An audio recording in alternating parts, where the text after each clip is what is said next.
Well, good morning or welcome along to the Old Classic Car channel. Thank you so much for watching this video today. I am back in the grounds of Tatton Park near Knutsford in Cheshire for the gigantic classic car spectacular. Yes, one of the biggest classic car shows here in the northwest of England. What will turn up? Well, who knows? There will be hundreds and hundreds of classic cars and maybe even a few vintage cars, but one thing's for sure, there are bound to be quite a few cars we've never clapped eyes on before. So let's head over and check out what's here today at Tatton Park. Rover ST1 just up ahead. I spy Morris Minor Traveller in my rearview mirror with TR6 just behind. That over there is a very, very rare, pretty much unique V8 powered standard. It's supposed to get warm again the end of it. Yeah, end of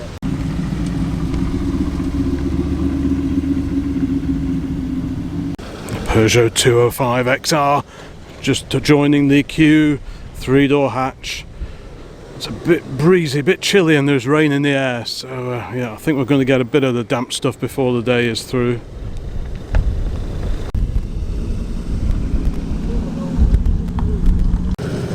First of what will probably be several Triumph Dolomites here today, and we've got a 2-door Ford Consul Classic next. Hillman Avenger, great slice of 70s nostalgia there.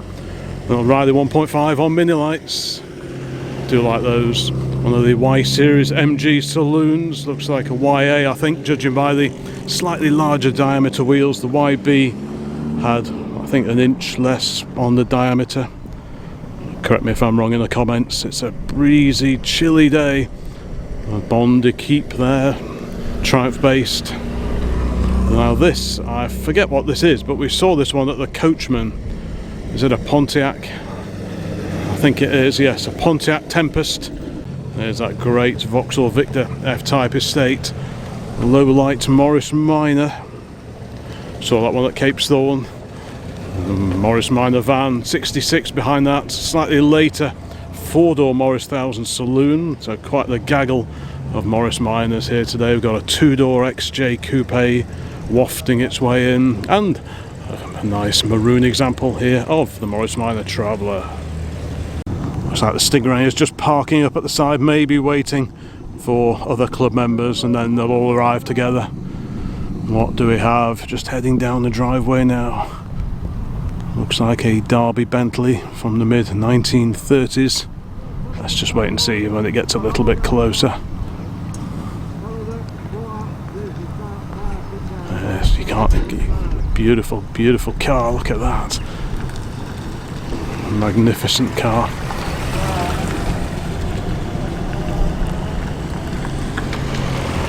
Mercedes 190E, Ford Escort Mark II gear behind that.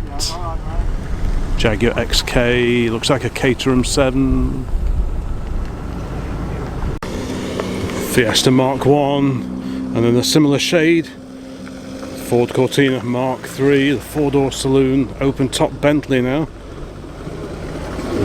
That is really rather special. Lotus Esprit hot on its heels here.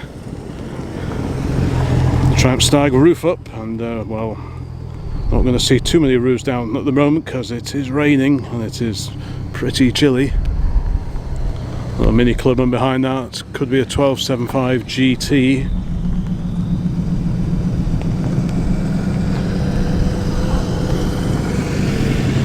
Triumph Dolomite Sprint, a 16 valve dolly Sprint. Like that. Giant Buick here, Memphis, Tennessee on the registration plate. Got a homage to Ferraris of the 1950s. I think there's a BMW Z3 hiding under there. The Buick is from 1958.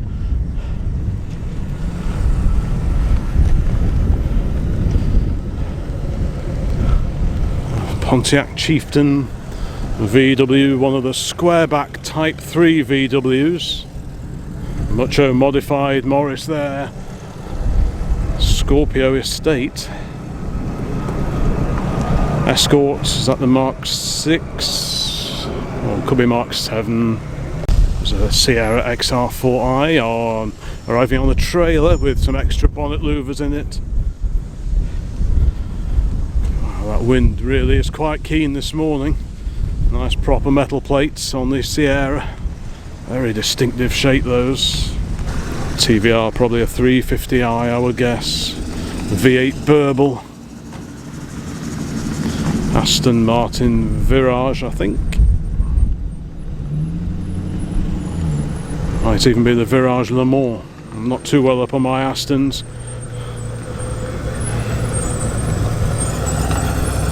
That's a pretty cool car, whatever it is. Mighty Chevrolet Impala. RS2000 followed by 1966 Rover P6. Great looking early-ish example of the Rover P6, and now we've got an Opel Ascona, I believe. That is a very, very rare sight here in the UK, about 1971. The date on that one, the four-door Opel. Yep, the Ascona 1.6S. Mustang there. Open top version of the Toyota Celica. Little MR2 behind that, the Mark III. 3 Series Beamer there, looks very sharp in that colour. One of the E30 generation. Another P6 here, this one with the slightly later grille on it. 22 SC for single carburettor. We've got a Cavalier, 4-door Cavalier saloon. Now that is a rarity. It's getting a bit soggy. We've got a Vauxhall Carlton now. What else have we got pouring in? One of the Merc SLs, the 129s. This little minivan. I saw this one parked up in Middlewich this morning, possibly waiting for the Mini that is also behind it. We often see these two at events that we get to. A little split window VW van as well. Triumph renown with its razor edge, very distinctive razor edge styling, big brother to the Mayflower. Behind the Merc Cabriolet we've got an MG Maestro. No, that's not something you see very often at all. Second stag of the day.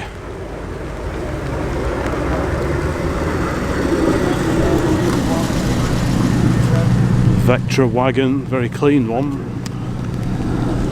And a Mazda MX-6. And a Porsche 911's following on behind. A little Fiat 126 and a similarly sized Mini following on behind that. Earlier 911 now, this one about 1987-ish. Wipers going. We've got a Chevrolet Bel Air just behind that. FSU 358 the registration. This one will have been imported probably from the States at some point in time. Left-hand drive. Got a high-riding Lancia Delta HF Integrale there. Happy memories of watching those rallying. I remember when the RAC rally came through Tatton Park on one of its stages back in the 1990s, I think that probably was. The Opel Manta, the i200, the Irmscher 200 series. Looks like another gear edition of the Mark II Ford Escort.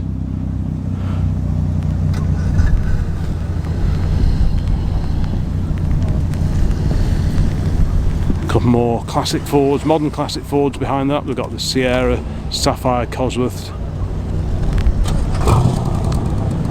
And if the grills and the bonnet, the louvers and the bonnet are anything to go by, we're looking at a 2nd Series Escort RS Turbo there. Staffordshire registered. Then we've got a facelifted Land Rover Discovery 2. Looks like it gets used for a bit of green laning. And a Saab Turbo Cabriolet.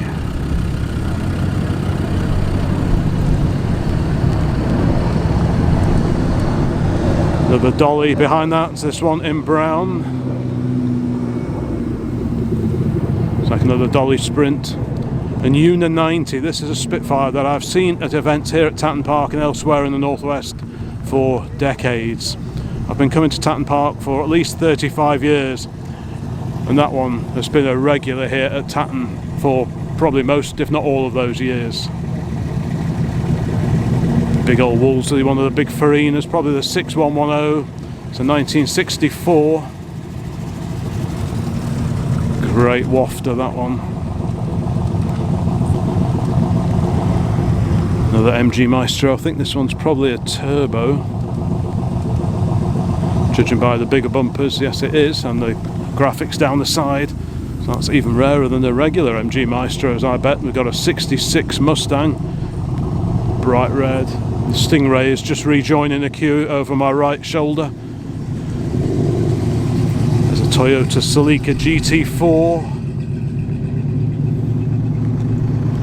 That's the type of car that's Carlos Sainz used to rally back in the World Rally Championship. Was his co-driver Lewis Moyer? I think it probably was. We've got a Jensen Healey here, so this has got the Lotus twin cam under the bonnet.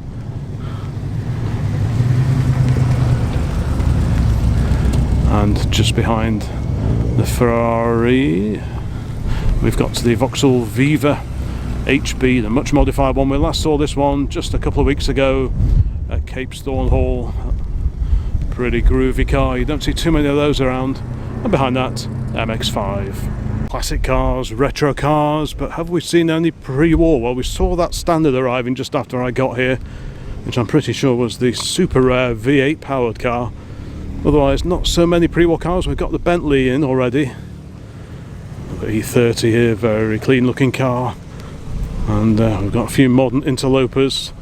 I'll do my best to ignore the modern cars, because there, wow, look at that, a Borgward Isabella Coupe. Crikey.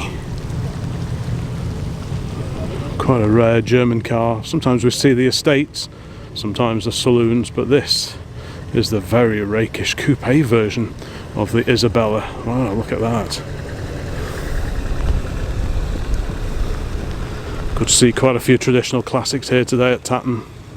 Talking of traditional classics, Jaguar Mark II's, plural, make that two of those.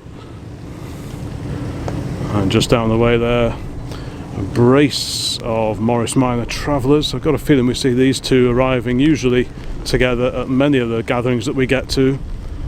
Hopefully the wood is very well varnished on this soggy, damp day. Welcome to summer 2026. It's not great. And a little Citizen Beg Ford pop there. Looks like a 103. Could also be the Anglia, because the Anglia had the shiny chrome bumpers on it and the little trims around the side of the bonnet. Headlights are bigger than the regular pop, so it's either a modified pop or the E494A Anglia, like the one that we had until just a couple of years ago. Ours was like a fawn grey colour. Let's see, is this the 8-horse Anglia or is it the 10-horse Ford pop? It's got Anglia on the side of the bonnet, so there we go, it is the E494A Anglia. 933cc, the little engine in that one. MGZT. A Leyland Princess, that is another car that we saw at we saw that at Goresworth Hall recently at the Youngtimer event. Always pretty neat to see these. I well remember these. Reeds of Cheadle was our local British Leyland garage back in the 1970s. I used to go in there cadging all the brochures, most of which I've still got. Amongst them, brochures for the Princess and the Princess 2. Got an American market spec, I think, of Fiat 124 Spider. The Rover P4, two-tone Rover P4, the 100 series, that particular one. A really rare limited edition, a Grenadier edition of the Vauxhall Chevette, which is pretty much unique, I would have thought. A super little Mini Cooper there as well. Also enjoying the dampness today, another split window VW Golf R32 based on the Mark IV version of the VW Golf. It's quite a cool looking car, I know someone who would like that. He's not here today. That's the little Thames 307E behind that, the little Thames van, and the regular Anglia Saloon just behind that, the 105E. And another Thames 307, this one arriving on the back of a low loader. You can see the very distinctive shape of the back edge of the door, how it curves up. That was designed like that so that if you were doing deliveries you could swing the door open and there'd be less chance of clouting the curb. That was the reason for that. But yeah, really cool to see two of those little Thames vans here today. More VW camper action this time. Bay window on an L, so early 1970s, the date of that one.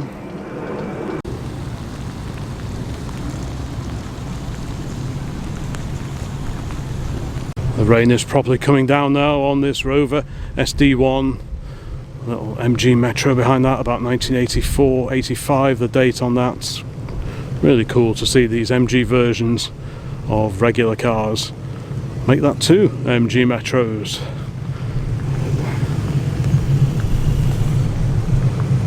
Very purposeful looking Morris Minor just behind that, slightly lowered. Big Mini-Lite wheels on that one. Extra air intake under the front bumper as well. I don't know what's going on with the engine in that one. And here's a traditional classic here, the old Morris Oxford.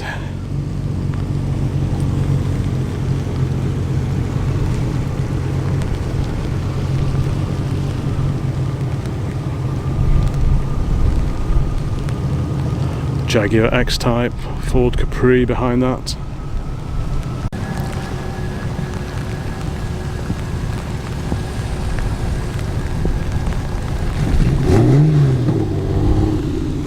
What was I talking about? Cars not having roofs. This incredible XJ13 Jaguar Recreation. Wow, I wasn't expecting to see that here today. Fantastic. The weather is meant to improve later, so fingers crossed it does. HC Viva there. Lovely vintage Austin 12.4. Great to see that one out and about at play today. There's a midget behind that. Roof is raised in the Triumph TR3. Crikey, what a day. We've got a pickup version here of the E493A Ford Prefect. That's a bonny little machine. Very jealous of all these people with roofs over their heads. There's a TR2 there, Volvo 240 estate behind that, Alpha Spider. Crikey, what a day.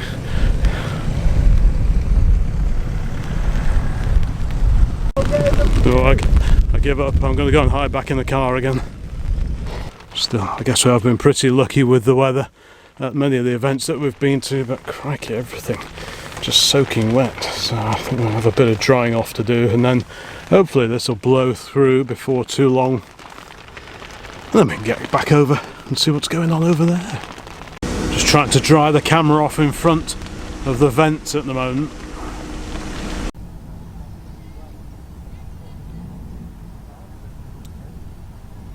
Right, it stopped raining, so where was I? Ah, right, yes, cars arriving. Got a Ford Cortina 1600E just over there, lovely example in metallic green. P4 behind that. Austin Healey 3000, probably a Mark III on a 66 registration, 1966. Standard Vanguard Vignale behind that. Yep, so I think that's the Vignale version of the Phase 3 Vanguard. Vitesse Mark II, coming in two lines now, Escort, Cabriolet, MGB Roadster, Series 2 E-Type, fixed head coupe, Mini Cooper. Lovely old Merc there, probably 20 years old now. Corvettes, Vitesse over there, 2-litre Triumph Vitesse, and this incredible Rover P5B. Now I have seen this one at the NEC and many years ago. This is a fantastic car, and in fact I do hope to do a video about this particular car one day. Now that is an amazing homegrown conversion to a P5B. That really is a special car. And also a Silver Shadow one just behind that. MX-5 Mark III, A55 Cambridge Mark II just alongside the Morris Mini Minor. Whoa. It's like a bank holiday traffic jam, 1960s style for the most part anyway. Sunbeam Alpine there. Triumph 2000 Mark I, or it could be the 2.5 Pi. Let's see if we can see from here. Can't quite see. That's pretty cool. XK there. Volvo. Is this the 460 or the 440? I can never tell them apart. It's the 460, that one, mid 1990s. Merc SLK compressor badge on the side. Compressor for supercharger, no less. We've got another V8 XJ here. At the time of recording, mine is still in dry dock at home after having disgraced itself on the side of the M6. I really like that shade of blue on the Morris Traveller. And look at that over there, a Lee Francis 14 horse saloon. So that's one of those sort of coach built just post-war cars. A60 Cambridge there, but yeah, that Lee Francis, what a rarity that is. Probably very, very early 1950s, could even be late 40s. Yeah, so traditional ash framing on that particular car, super, super rare. You very, very rarely see those anywhere now. Another great little Morris Minor there. Lotus Elan Plus 2, we saw one of those a bit earlier on, just before the rain properly came down. TVR, a Lexus just there.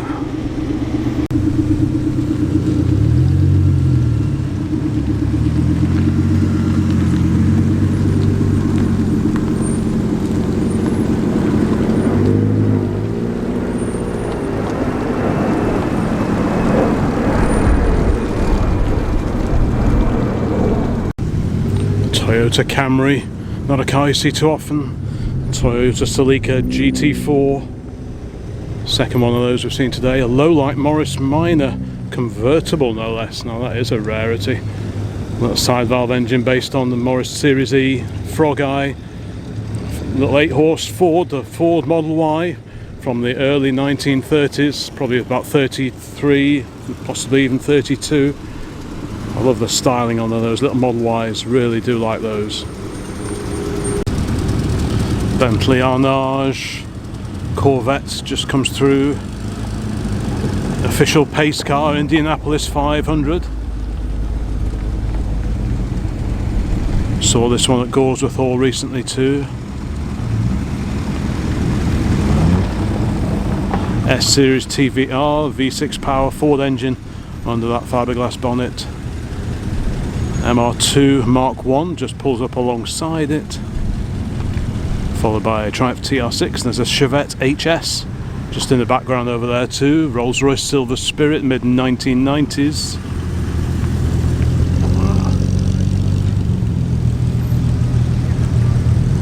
Triumph 2000 TC, the Mark 2 this time. Yeah, Chevette HS. Not a car you see all that often. Jaguar XK just down the way. Oh, is that a Tiger or is it an Alpine behind it? Sits quite low. I'm wondering if that's actually a V8 powered Sunbeam Tiger. Yep, it is. So that's got the V8 under the bonnet. I think originally 260 cubic inch, but many of them have been upgraded to the 289. Similar running gear to the smaller engine AC Cobra's 4.7 litre. There's a 66 Tiger just behind that as well. They do sound great, they do. I like that.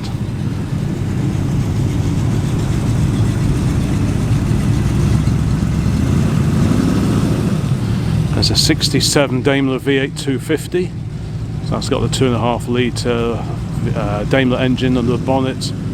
Mid-engined MGF just heads past. MX-5, or rather Unos, the Van den Plas Princess, the 4 litre R, Rolls-Royce powered Ford Sierra here. Look at that magnificent Vauxhall, the vintage Vauxhall Tourer, just next to the Mustang. See if we can get a good look at that. Look at that, fantastic. Got all the proper wet weather gear on as well. Morning. Isn't that just wonderful? Wonder what model that is. Maybe, not sure. I'm not even sure if I want to guess. Maybe 1440. It is a 1440, 1926. Celebrated its 100th birthday just a week or two back. Armstrong Siddeley limo wafts by as well. So yeah, wonderful to see some pre-war cars here today. If I was really organised, I'd get booked in for this one. But it never seems to happen. Little Ford 100E there, little 100E pop, very purposeful looking Maserati, Silver Spirit I think over there, another Thames 307E, Aircool 911 MGB GT, very similar spec to Dad's, complete with those mini light wheels. Chrysler Windsor, look at the fins on that, by gum. Triumph Herald 1360 convertible, so that's got the 1296cc engine under the bonnet. MG Montego, wow. I've seen a couple of Maestros, but that's the first Montego of the day, I think. Bentley, second Land Crab that we've seen today here. Vitesse convertible, I like that. Sorry? Not raining at the moment. No, it's dry at the moment. There's the Vauxhall Sports Hatch, wow. That's not the usual car we see at some of the events that we get to, that's a different one. The Droop Snoot Vauxhall Sports Hatch, and we've got City of Chester fire vehicle there. Wow, look at that. You don't usually get too many commercial vehicles. There's a Ford Thunderbird just alongside the fire engine, Triumph TR3A, TVR Chimera. We've got a Wolseley 1885, so the Wolseley version of the classic Land Crab. There was also the Wolseley 6, but I think this is a 4-cylinder 1885. Austin A60 Cambridge here, lovely example. Second one of those we've seen here this morning, battling the elements. And what's that behind? Is that an A90 Westminster? Pretty sure that's the big engine car. There was the A40 and the A50, which had the 4-cylinder engines, the B series, but I think this one, judging by the longer front, I think that's a Westminster, the A90 Escort Cabriolet just in front. That is a seriously rare car, actually. I like that. The Mark II console pulls up alongside. I can hear two-stroke Saab just over my left shoulder now. So it's a long nose Saab 96 two-stroke, registered in 1966, that particular one. A homage to Ferraris based on the Z3. Little Fiat Panda. Very distinctive two-stroke sounds. Vauxhall Victor Estate. Wow, Vauxhall Victor, the 101 or FC series. Wow. Properly rare car. I don't think I've ever seen that one anywhere before, but yeah, what a rarity. The Reliant Sabre. So that body shell was based on the original Ashley 1172, a Ford-based special of the early 1960s. Then Reliant took over the rights to the bodywork, modified it slightly, fitted A40 Farina backlights, and they came up with that, the Reliant Sabre 6. There was also the Sabre 4 as well.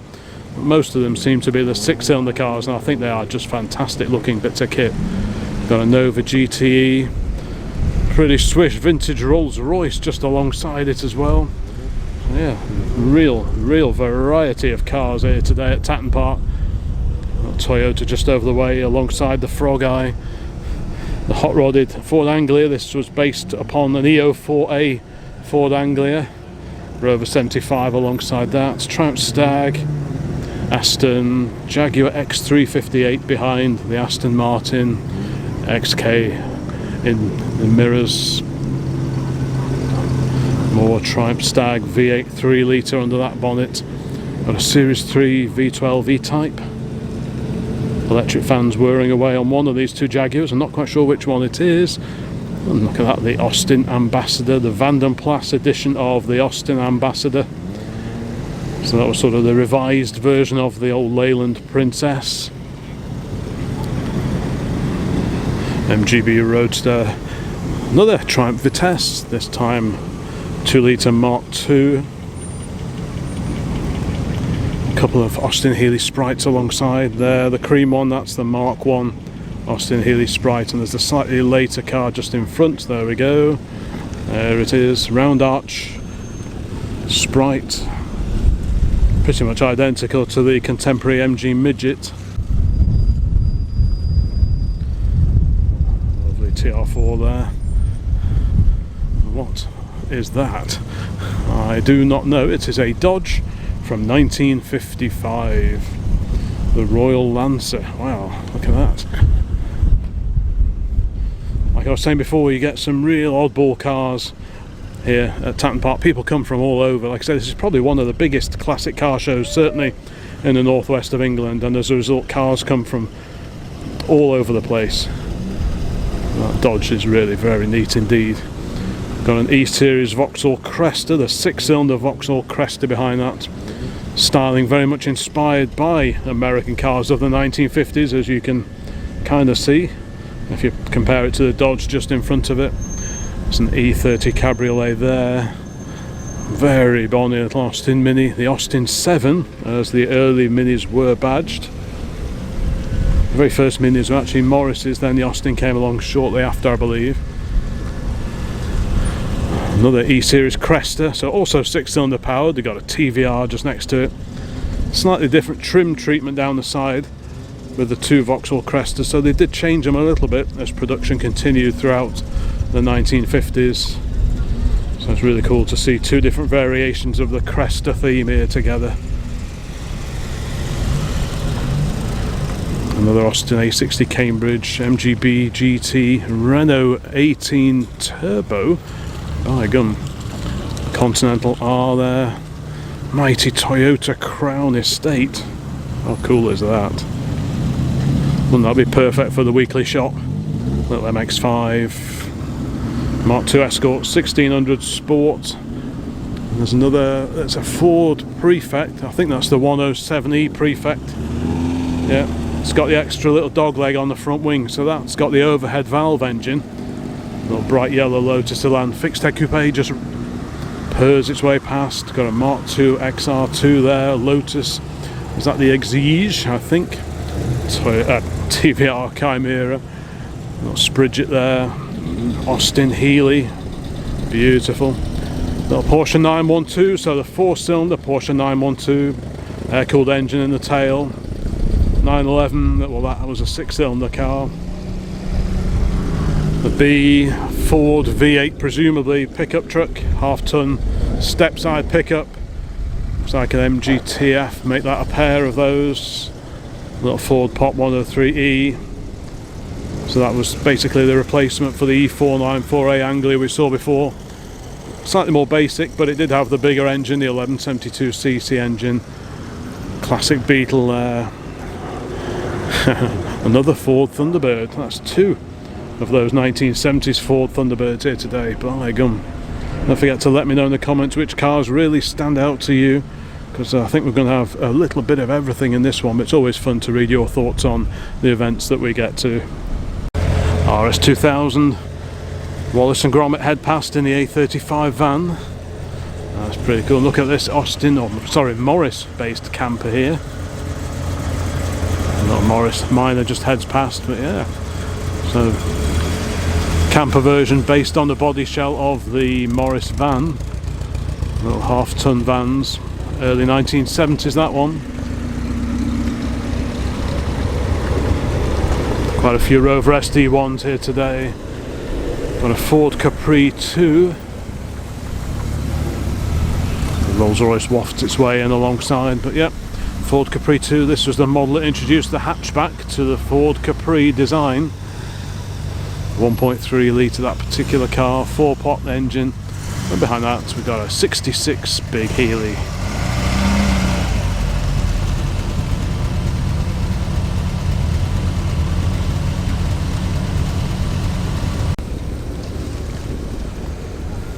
The aluminium bodied Jaguar XJ there. Vauxhall Cavalier SRI, so that was the sporty one. Well, remember those back in the 1980s. Series 2 Morris Minor. Split window Series 2.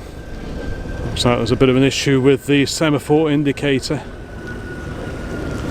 I do like those little 4-door saloons. Coupe version of the Mark I Granada, vinyl roof, tinted glass, pretty much top of the tree when it came to Ford Granadas in the 1970s. More Vauxhall Victor action here. Estate version of the Vauxhall Victor FB. That's a handsome car, that I really do like those. much modified Sprite here. Quite a few different body conversions were available for the old Frog Eye. You had Lenham, etc. Cleo Williams, they're very popular now. BGT there, also very, very popular. This, the MGTF. So this was the revised version of the MGF, still with the K series mounted behind the front seats. VW Golf GTI Mark II, one of the big bumper cars, and another TF just behind that. And I can see one of the MG ZTs, but that's not just any old MG ZT, which was based on the Rover 75. You can just see the Mustang badge on the front lower grille there, so that tells you this is the 260. That's got the Mustang running gear, the V8 power. The Rover group went to town and completely re-engineered the ZT to accept the Mustang running gear, and this was the result. Didn't make many of them, didn't sell too many of them, but they are very, very rare now. There's a TR7 drophead just behind that. Ford Fiesta XR2 Mark 1. Roof down on the TR6 Bravo. I suppose if you keep moving, you tend to stay fairly dry. It's when you come to a stop, that's when things get a bit soggy. Little Renault 5 Turbo there. So that predates the GT turbos that occasionally we do see at these events, but this one's just a little bit earlier. That's a very neat little car indeed. Nice colour too, I like that. Coffee van. Look at this. Zoom out for the 59 Caddy. I still find it incredible that Cadillac is competing in Formula 1. Mark II Mini there. So still with the slidey door windows and the outside hinges, but the bigger backlights. Bigger back window compared to the first Minis. Wartime Jeep, probably about 1943. Oh, an E83W. Ooh, wowzers. I've had a few of those over the years. I do love these. In fact, I still run the website for the E83Ws. These were made from 38 to 1957. There's Ron in his E83W van as well. Fiesta XR2 behind that. Porsche 911. That's the Targa. We've got a 126, a W126 Mercedes-Benz. We've got a C124 E-Class Mercedes, one of the facelifted Mercs. Quite a number of Mark II Ford Escorts here today. This is a 1.6 litre Mexico. A pretty groovy looking Mark I behind that. I like that. It's the RS2000. And by complete contrast, gliding its way in, vintage Rolls Royce here. What a magnificent car that is. That is fantastic. Like that. And Austin Healey 100.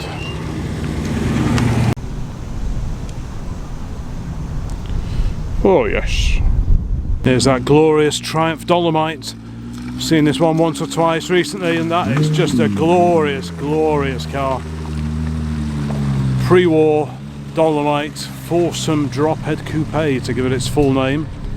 And here we have the Triumph 2000, most likely Roadster.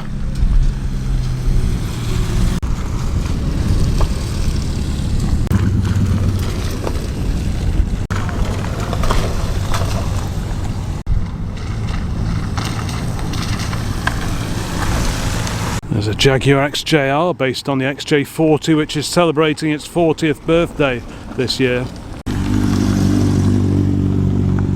There's a Super VW Beetle next.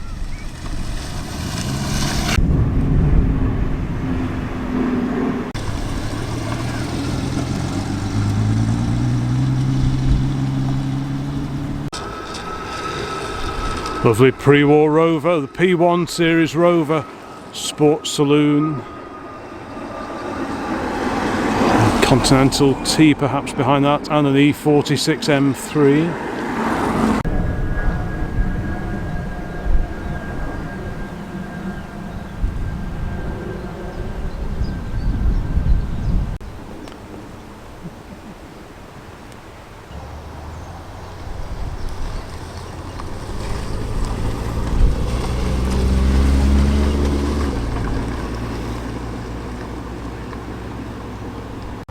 Droop Snoot Vauxhall Firenze.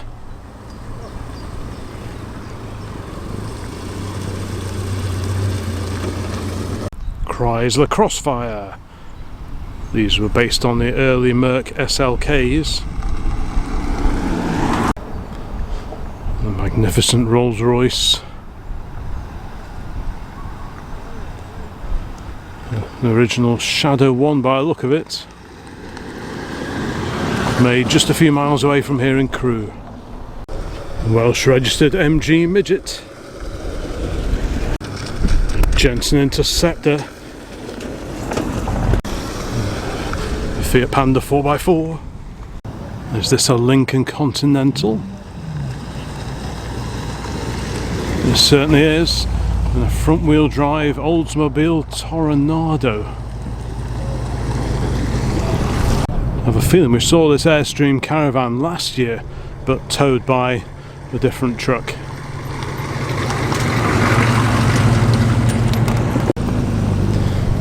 Ford Anglia here, the Anglia Super, so this will be the 123E as opposed to the 105E, I think.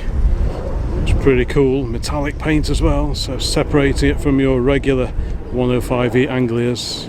A very rare pre-war Ford now. I forget if this is a 7W or the 7Y, but either way, very, very unusual. Similar rear body to the Ford Prefect, but very different fronts with the 3-bar grille. I think that was like a 1 year only model, about 1937, 1938 I think. Always pretty easy to find the MX-5 in the car park, glowing away in yellow. A few more cars just pulling in. We've got a Hillman Minx, a Super Minx rather, a Super Minx convertible no less. Hey guys, are you buying tickets? MGB Roadster just behind that. Rover 200, one of the R8 series cars, following in its wheel tracks. I can see, I think it's a 5 Series BMW just behind, and an early Triumph 2000. Not a common sight at all, that Super Minx. A Rover 200 series. This is a facelifted E34 5 Series, like that. And yeah, fairly early Mark II Triumph 2000.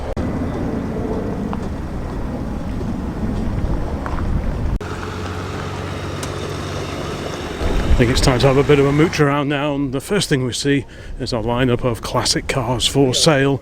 Got a Mark III version of the Triumph GT6 here, lovely smooth 6-cylinder 2-litre engine under that low bonnet. Next to the GT6 is Triumph TR3, so this is the model that slotted in between the TR2 but before the 3A, still with the hidden away door handles on the TR3, slightly bigger grille compared to the TR2, which, well, didn't have a grille at all, and the 3A had a much wider grille along the front. But this is the TR3. This one is up for sale, not quite sure what the price is on that one. I've got a very smart TR4 alongside, several TRs in fact. The Renault 5 Turbo over here, Ragnotti, Jean Ragnotti. He was the driver of one of these cars back in the day. Very, very cool turbocharged rear-engined Renault 5. Huge air intakes on the back wing there, very similar to those on our Renault 4 CV, with the engine also in the tail. Well, that is a pretty cool car. Merc, one of the 190 SL here, very swish indeed. Lots and lots of Triumph TRs. This is a TR3A, so we were looking at the TR3 just down the back, and here we have a pair of the Triumph TR3As. Like I was saying, much wider grille and air intake on the 3As, and that was the last of the old traditional TRs before the TR4 came along, which is we're seeing an example of just over the way there. Got a TR5. So this, it's got the fuel injected engine. Hope you can hear me okay. It is jolly windy, but yeah, straight six with fuel injection on that one. Lucas PI fuel injection on these. Although the American market cars, they had twin carburetors rather than the fuel injection.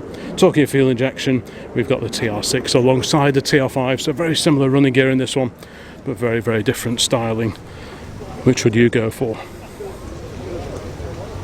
Just behind the row of TRs for sale, we have a Morgan here, Mark II Mini, the Austin Mini Cooper, very nice too, and a Series 2 fixed head coupe Jaguar E-Type, the 4.2 power. Escort Cosworth is just being escorted into position.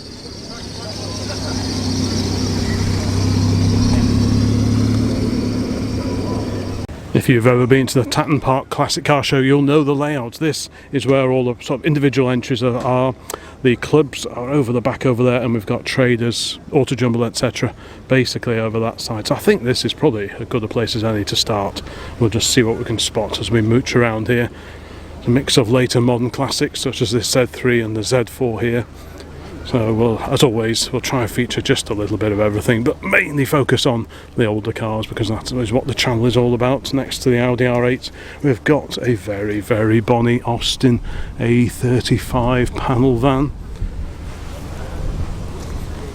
So this one has the flashing indicators. The very early A35 vans still had the pop-up semaphores, which was a feature on all the previous A30s. You can see a little Perspex block on the window there because pull-up windows on all A30s and A35s, and indeed the A40 Mark I that replaced the A35. These little vans, very, very cool indeed. I like these. The later vans didn't have these sort of recessed panels, if you like, the recessed sort of mouldings in the panels, but these do, and they look all the better for it, I think. Right, one battery change later and we continue. So yeah, A35 van complete with the original vent in the roof. That was also a feature in the minivans, the original minivans. Cracking G's. Right, yeah, what a beauty that is. Quite fancy the idea of having one of those. Right, we've got the Honda Accord Type R, not a common sight at all. Make that two, maybe they're a bit more common than I thought. Bit of cleaning going on this lovely Humber, and this is one we've seen at the Inglenook Classic, because unless I'm very much mistaken, this one is V8 powered. Yeah, the Humber Hawk. Let's just have a quick look at the blurb in the window. 1963, now sports Rover 3.5 V8, 180 horsepower and 5-speed manual box from the Rover SD1. What a beauty that is. You can probably hear something taking off over my head, but such is the murk that we can't really see through it and just get a few glimpses. But yeah, we're not far away from Manchester Airport here. Yeah, North Wales registers, very purposeful pipes. That's not something you normally see on one of these Humber Hawks, but yeah, that one has been beautifully converted. Fab little Mini alongside that. How clean is that? Presumably restored. Morning, sir. A lovely little car. Next to the Porsche, we've got an Oldsmobile Dynamic 88. Lots of cloths out and about because the roads are pretty mucky getting down here today. There we go, Dynamic 88. What a car. Big four-door sedan. You could probably fit a Mini in the boot, or the trunk we should say, of this mighty car. Look at that. Still with the original sticker for the jack on the inside of the trunk lid. So we'll like that kind of detail. Very, very neat indeed. What a car. More often than not, it's the two doors and the coupes that gets preserved, but it's really good to see a more door also being so well treated and looked after. Left-hand drive, presumably imported at some point in time, but in magnificent condition. A Lotus Europa alongside. The work in progress Ford Consul Classic two-door, PSL 538. So, yeah, fair bit of work's gone on with this one. Is it going to be kept like this? Is it going to be repainted? Who knows? Maybe it's going to keep this sort of patina look, which is pretty popular. Not quite sure what this is. Is that a mirror? I don't know. Ford Motor Co Limited. There we go. Yeah, pretty wild looking car. The reverse rake back window just like the Anglia 105, but this is the Consul 315.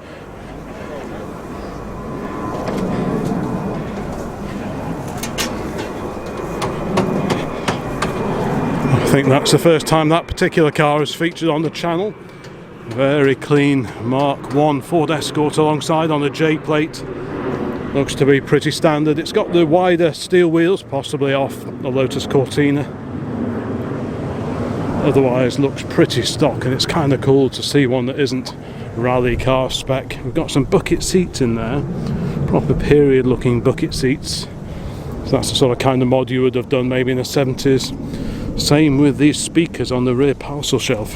Not sure if you can see those, but yeah, you nip down to your local motor factors, buy a couple of speakers, screw them onto the rear parcel shelf, fit your own radio, and off you go. This one with tow bar.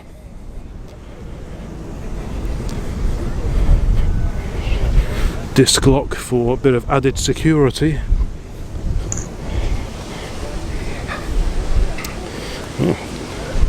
Couple of really cool classic Fords there. We've got a Porsche 944 pop-up headlamps, raised Lancia Delta HF Integrale. Like I say, when that other one arrived earlier on, I well remember these in the Martina livery coming through here at Tatton Park as part of Rally GB or whatever it was called at the time. Very clean little Toyota. We've got another Mark II console here. So this is the 4-cylinder car from the 1950s, about 1703cc, something like that.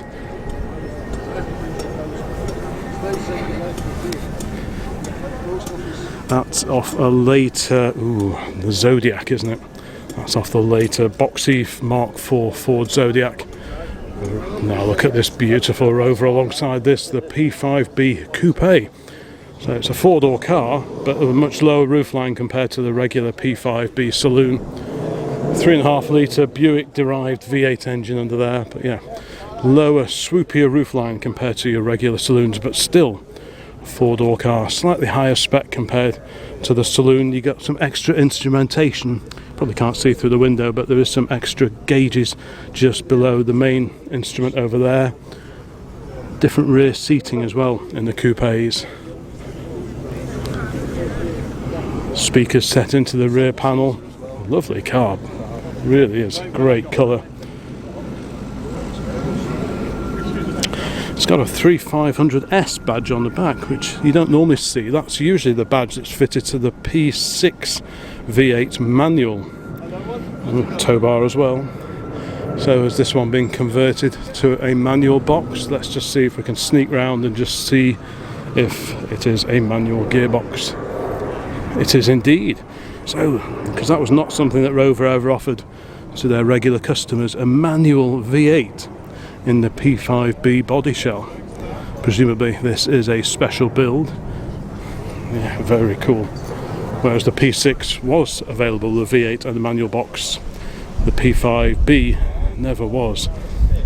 So that is really quite a nice subtle conversion. And on the end here, bright red 66 Mustang.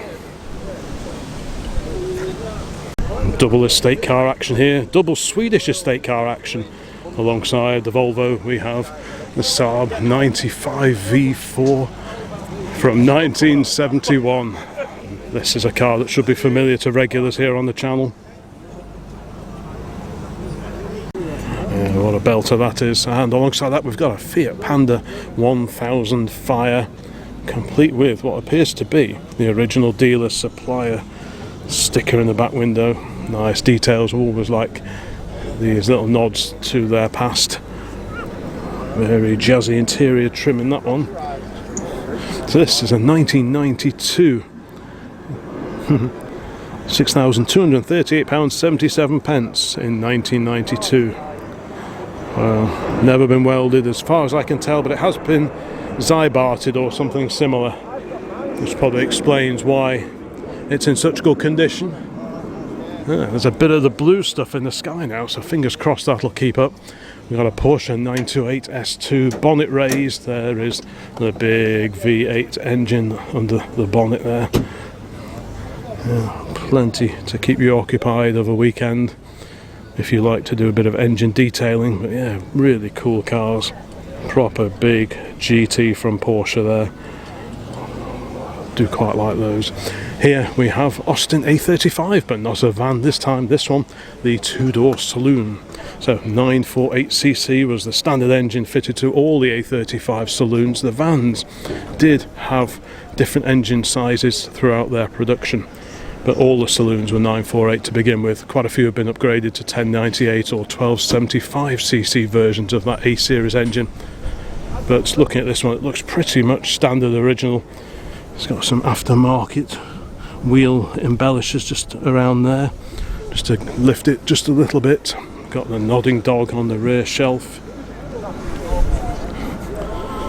PFN 531, so it's got the original registration on it still, so that's good to see.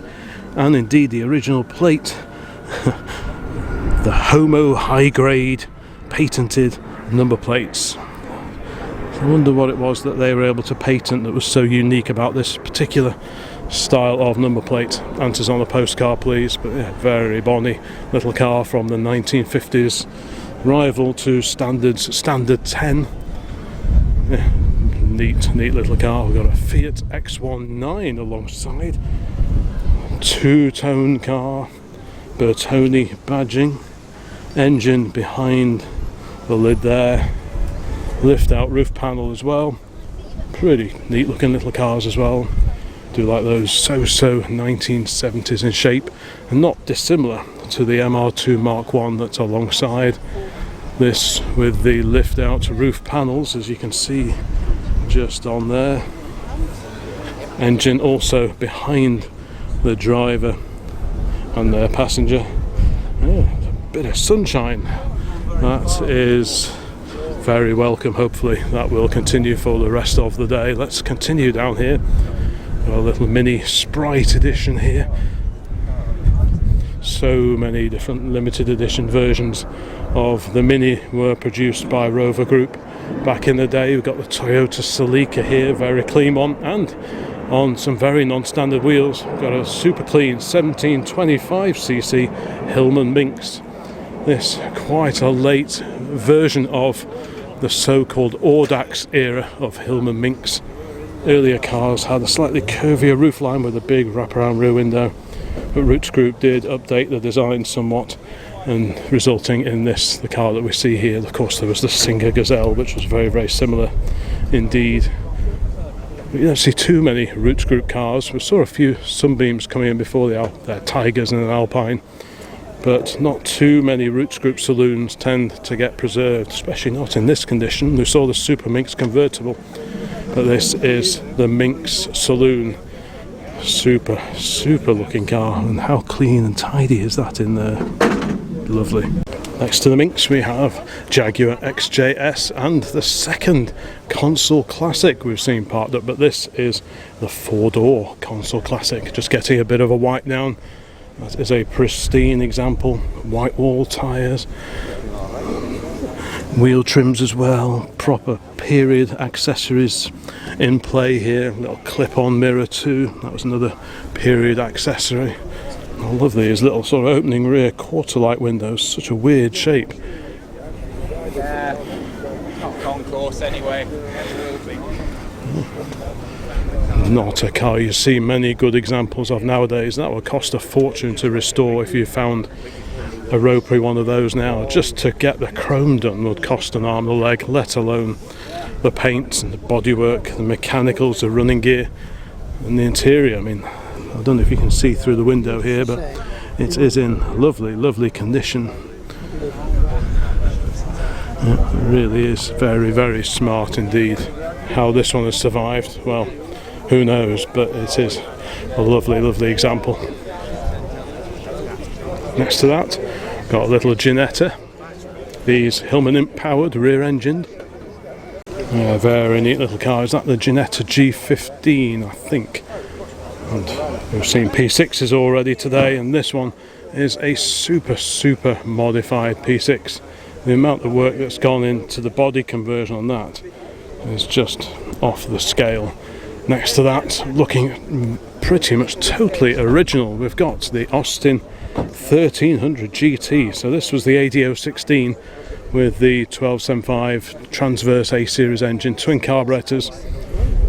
And yeah, so this was your Mini Cooper S for the family owner who needed just a little bit more space than perhaps the Mini offered. Also designed by Alec Isagonis originally. These are really rare. This one has still got the original 1300 GT wheel trims on it. Not a car you stumble across very often. Indeed, these things rotted so badly. You know, they were lucky to make 10 years of age. Sills, subframe mountings, floors, wings, they always used to rot on the seams just on the front wings there and at the back where the mud lodged underneath. This one, it's got a vinyl roof on it too. 1300 GT.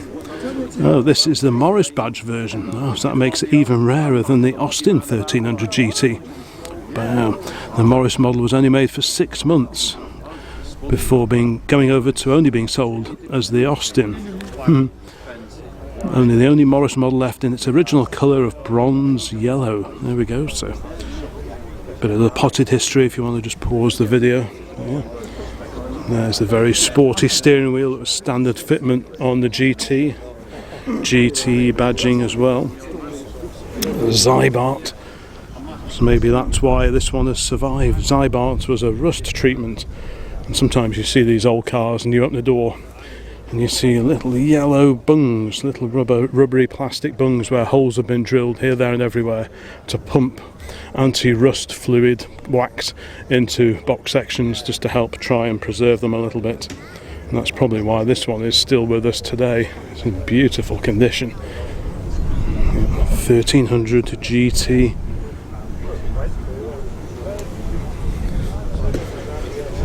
Downton sticker in the back window. Downton was a tuning firm in the 1960s founded by Daniel Richmond, and occasionally we see Downton badges on the back of MGC GTs. Maybe it'll be here today, who knows. This one has still got, I think, Radiomobile, yep, Radiomobile radio just in there. But isn't that in just incredible condition?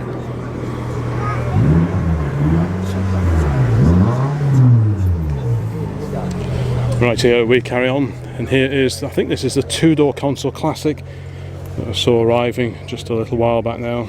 Pretty cool to see 2- and 4-door versions of the console classic here today. Yep, and here is the Hillman Avenger that came in at the same time. Pretty neat wheels, they're very distinctive. I'm not sure who made those. Were they a Hillman fitting? They look sort of Ross style-y, similar to Ross or Rose style. Rubery Owen produced the Ross style wheels. Maybe that's what they are.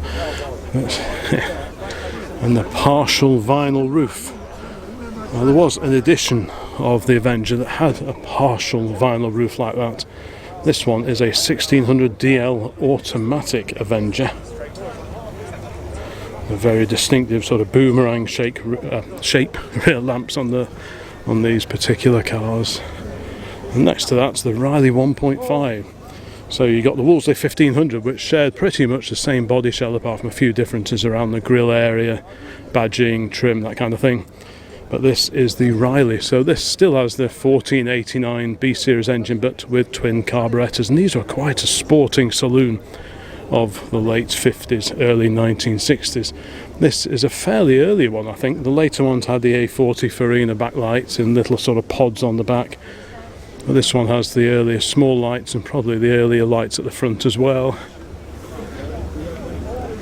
Quite a popular choice in historic rallying, as they drive really well, based on the underpinnings of the Morris Minor. So rack and pinion steering makes for a very good drive. I remember Dad had the Wolseley 1500, which was like a single carb version of this car basically, and that was a great steer. That went really well indeed. Two-tone interior trim as well. Very sporty steering wheel, plenty of gauges. Also a Radiomobile radio just in the centre of the dash there. Here's that Pontiac Tempest or Pontiac Le Mans. Very modified. Something going on with the rear arches. So there's quite a few non-factory modifications on this one. Like I say, we saw this one for the first time at the Coachman over near Hertford, which is sort of Northwich way, so not too far from where we are today in Knutsford. And then here's something with scissor doors. Next row, and we have a bit more classic Saab action with the long nose two-stroke Saab 96 from 1966. That is a pretty groovy looking car. We heard this one coming in before, the distinctive ring-a-ling-ding-ding of the two-stroke engine in the front, soon to be replaced after this car by the V4 Ford engine, the Ford of Cologne, the German Ford V4 engine. But that is a super car, very popular in rallying back in the day, very aerodynamic design. As a nod, of course, as a reminder rather, of Saab's aviation history. We've got a Ford Escort Mark II here, the four-door car, 4 CBA lamps on the front. This is the Jensen Healey, the Lotus-powered Jensen Healey. So quite an unusual car now. Completes with the de rigueur driving gloves on the top of the dash. Soft top definitely in the raised position today, just like on our MX-5, because you don't want to tempt fate by putting the roof down, because you can guarantee it'll start raining. Very distinctive alloy wheels on the Jensen Healeys. Nicely finished car with all these little mouldings around here. We've even got this moulding on this one that runs along the back edge of the bonnet. Oh, yeah, pretty unusual left field choice, that one. The Jensen Healey powered by Lotus here. Celica GT4. We've got a fastback Mustang from 1966. You're always guaranteed to see 1 or 2 Mustangs at these events. And there's that beautiful Corvette that we saw, the Corvette Stingray open top car. Pretty wild looking car. Fiberglass coachwork on that. 2 minis now, super clean Mark III Mini here. Mark IIIs have this double gutter arrangement. And of course concealed door hinges by this point in time as well. This the Mini 850, the smallest engine version that they did. That's pretty neat, as is the minivan. And as I pointed out, the minivan shared the same roof vent that the A35 and A30 vans had as well. This is actually quite a late minivan. It's sort of been retrofied with the early badge. This era, the Mini 95 van, wouldn't actually have had the roof vent in it. That was a feature of the earlier minivans. But like I said, this one has been given the sort of slightly retro treatment. It's got Cooper-esque rims. It's also got a saloon type, the Austin Saloon radiator grille on it. Originally the front panel was like a one-piece fitting, painted body colour. So there's a couple of little updates on that one. We've got a Ford Escort RS Turbo here, one of the Series 1 RS Turbos. Glorious V8 Aston there. This the Volante convertible version, right hand drive, lovely shade of very dark blue.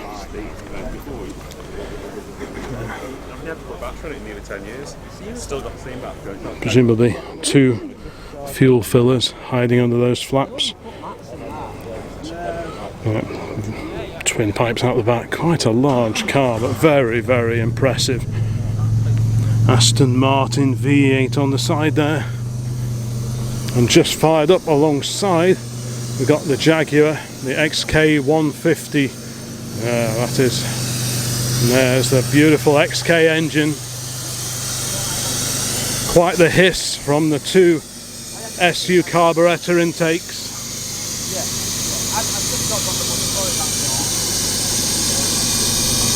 Magnificent example in black.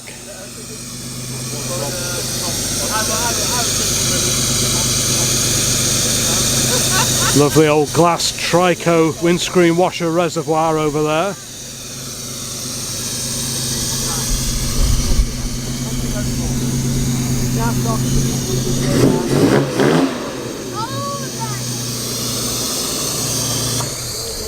What a lovely car that is, sounded absolutely gorgeous. Right, we carry on along here. This is based on a BMW Z3, I think. Clearly homage to Ferraris of the early 1960s. Cortina Mark III. I'm sure many of you watching this video well remember possibly owning, or maybe a neighbour having, a Ford Cortina Mark III just like this one. I think this one is a 1600. Let's have a quick look. There we go, 1600. on the badge there. It's a 4-door with the vinyl roof. These used to be everywhere. I well remember these back in the 1970s, the saloons and indeed the estates. We've got a little toy one just on top of the dash there in the matching yellow with the vinyl roof. And the Cortina XL, so that's one of the slightly more upmarket versions of the Ford Cortina. Staying with Ford, we've got the Ford Fiesta XR2 Mark II. The Morris van, this one in Forestry Commission livery, in super clean condition. Shares its bonnet strip, I think, with the highlight Morris Minor MMs. It's got the correct commercial variant bonnet on it without the strip along here. As I pointed out before, the saloons and the travellers, etc., they have like an extra moulding that continues on from the door moulding there, but the vans and the pickups, they didn't have that. These also have a separate chassis, so very, very different structure on these compared to your regular saloons and indeed the traveller estates. And this is a real rarity. One of the very early Morris Minor MMs. These were based very much underneath on the Morris 8 Series E, same engine, different wheels, different axles, more like a Series E than a Morris Minor that we knew. 918cc side valve 4-cylinder engine was a standard fitment on these. You could get some tuning parts, you could get an overhead valve conversion for the Morris Minor MMs as well. I'm guessing this one is probably standard with the 918 engine. Very neat car, very unusual. As I pointed out before, this gap in the front bumper, that's a reminder that the body for these was widened at the last minute by I think about 4 inches, and they'd already made a whole batch of bumpers for the first cars, so rather than make new ones, they simply chopped them in half and put that infill panel and moved the other bits of the bumper out slightly. That's also the reason for having this raised piece down the centre of the bonnet, which was a feature on all the Morris Minors. This is the MG Maestro Turbo that we saw come in before. Super rare car. These were rare even in the day, let alone now. The little red Mini is actually a deluxe version. This one dates to 1963. Deluxe because it's got a few extra little bells and whistles on it, including these little pieces here on the corner of the front bumpers. That was not something that featured on your standard Minis.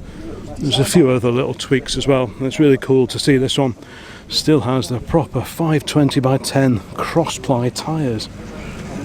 You don't see those very often now. More often than not you see them on later radials, but to see a proper original Mini on the tyres of the type that it would have had when it was new, well, that is a nice little thing to see, and that also applies to the Mini alongside as well.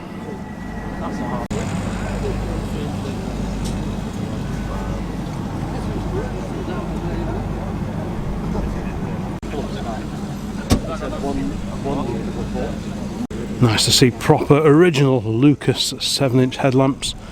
So those are proper original old stock lamps as opposed to later repro units, and yeah, they just look perfect on there.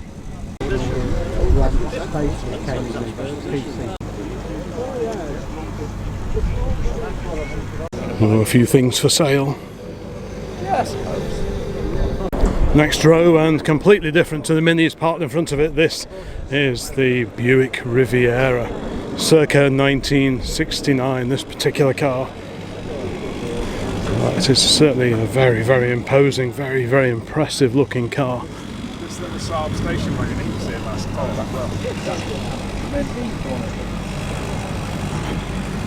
Huge 2-door coupe, the Buick Riviera.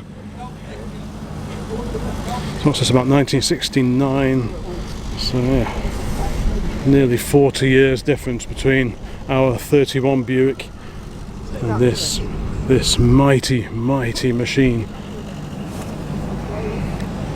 Cooper Cobra tyres on it, radial GTs.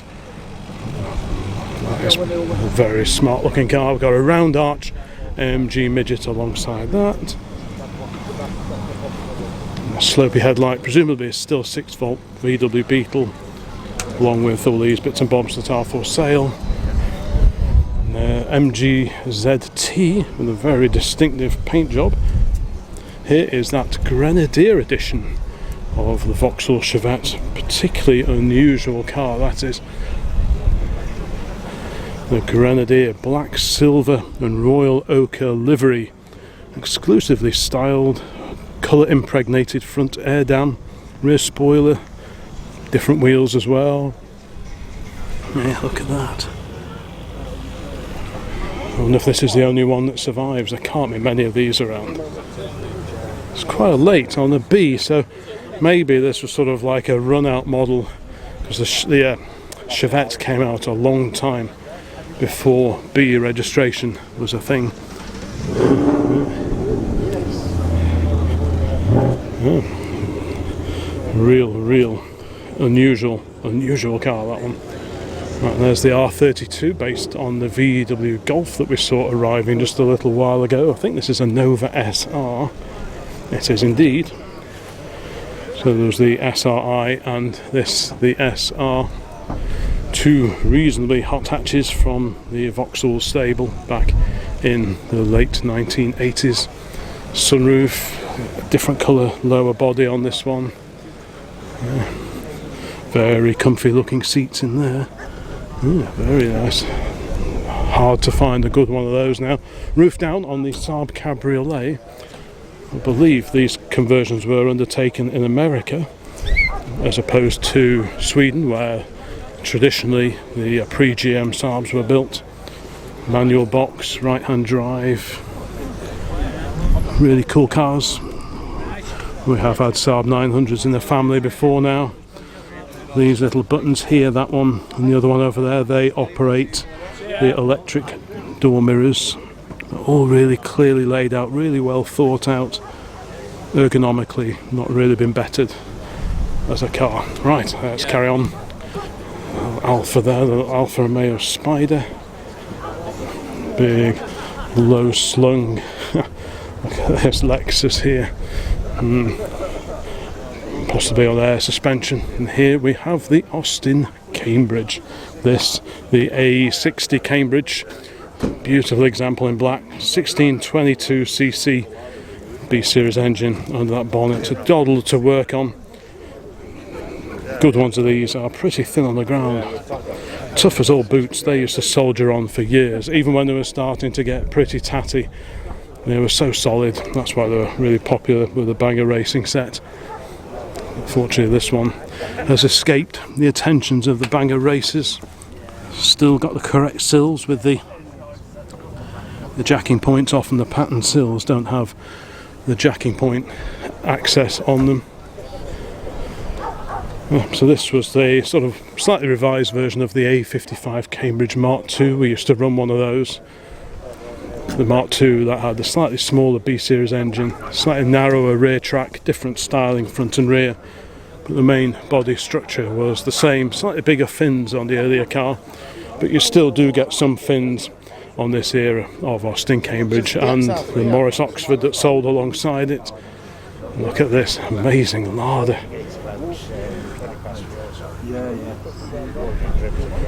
Yeah, larder estate no less. A few mods going on with the big wheels and the extended arches. A roll cage as well. Yeah, so yeah, quite a few variations and updates and changes have taken place with this, but that is properly rare car now, the Russian built larder. To Japan now, we've got the 280ZX, the Datsun 280ZX. Huge straight six overhead cam engine. That's a lot of engine in there. A fair bit bigger than the original 240Zs and the 260Zs. Probably a lot more comfy ride, I would imagine. More of a GT than a sports car, I suspect. We've got the Audi here, the Audi Quattro, the 5-cylinder car. Another MGZT. Mazda MX-5 with extremely distinctive graphics down the side and quite the wing on the rear, and next to it, slightly earlier, another Mucho modified MX-5.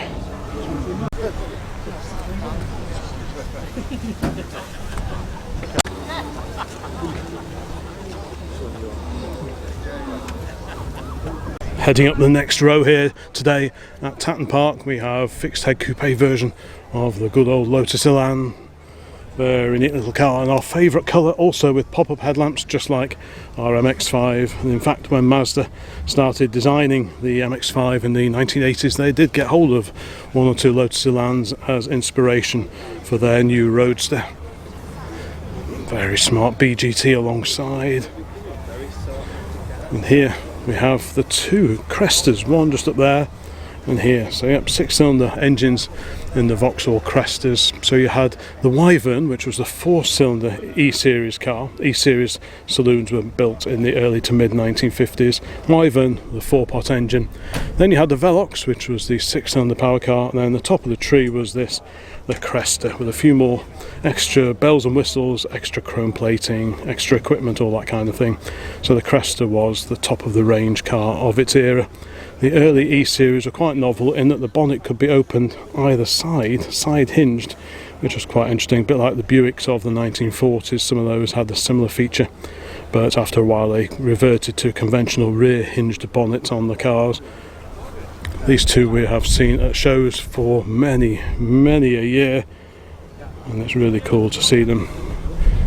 Immaculate little Mark 1 Austin Mini just between them, and here is the other Cresta. So like I was saying, very different side trim treatments on these cars. So if you look at this one here, this E-Series, and you look at the one over here, both E-Series cars probably a year or two different in date, but they did continually evolve the styling on these cars. Very American inspired styling. This one has got some extra lamps on the front as well, just for a bit of added bling. You'd certainly get through a bit of auto sol if you owned one of these. Like that incredible mascot thing on the top there. You've still got the chrome flutes down the bonnet on these 1950s Vauxhalls. That was a feature on Vauxhalls going right back to the 1920s, and it continued for many years, in fact. So yeah, pretty cool. Column gear change, really smart looking dash. Unfortunately, because the weather's been poor today, most of the windows on the cars here are wound up, so we can't quite see in as well as maybe we would do normally. Everywhere you look, lashings of chrome, and a seriously expensive car to restore if you were thinking of doing one now. CA, that's a North Wales registration, probably sort of landed near Conway, that neck of the woods. Nice little exhaust tip there. That's pretty cool. Original plates as well as the original registration number PCA. We've got Ace plates on it as well, so that's good to see. I remember in about 1992 visiting someone's garden over in North Wales, and in the shed at the bottom of their garden they had one of these. Looked pretty rusty. I often wondered what happened to it. Amazing styling on the dashboards, and indeed the exteriors of these cars. As the 50s rolled into the 1960s, the styling became a lot more sober, but this era, they are so distinctive, so characterful. Right, anyway, we shall continue our walk around here. Got another sporty Vauxhall Nova, second one of those, and this is the Reliant Sabre 6. So yes, so that fiberglass body was based on the Ashley 1172. I used to have one of those many years ago, and then they sort of redid it, changed the front a little bit, and came up with this, the Sabre 6. There was also the 4-pot version as well. These just sound lovely. I really do like these. I would definitely consider one of these if I could find one, but they didn't make many. I think they literally made a few hundred of them, and survivors are pretty thin on the ground. There we go.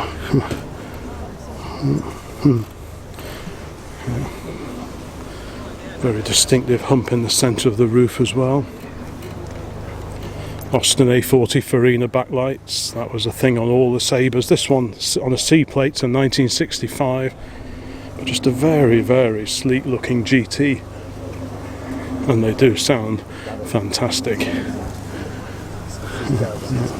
Very sporting interior, buckets, vinyl seats, lots of switches and gauges, as befits a performance motor car of the 1960s. Yeah, lovely looking car. Alongside the Sabre, here is that Vauxhall Victor, the FC, the 101 series Vauxhall Victor Estates. This one also getting a bit of a wipe down. It's a really, really unusual car, this is. Just a one-day one. Like I say, the styling by the 1960s, a lot more restrained compared to the earlier E-series cars. This one has got an optional clip-on little picnic tray. There's one or two of those back at base. Bench seat, lap belts, pretty neat, and column shift as well. A bit of info in the window. 1966 Victor 101 Estate, made from 64 to 1967. So this was the FC. This replaced the FB Vauxhall Victor. Only 43 or so on the road. Original interior, significant work to keep me on the road. Yeah, real rarity this. Look at that. Quite a large storage space as well. We've got a few period bits and bobs in the back here. Period manuals, handbooks, even oldie worldy, old school deck chairs as well. So yeah. Fold down rear seat as well for extra carrying capacity. So yeah, what a beauty. Bit of fettling going on, sir. Sorry? Bit of fettling going on. Just a little bit of cleaning. Did it get dirty on the way over? Yeah, from North Wales, so I got cow muck and all sorts of. Oh, right, that's quite the journey, isn't it? A little tidy up. Yeah. So have you owned this one a long time, or? On two periods of ownership, it'd be 25 years. Oh, really? So you owned it and then sold it? Yeah, and then bought it back and then I've been there. looked after it and.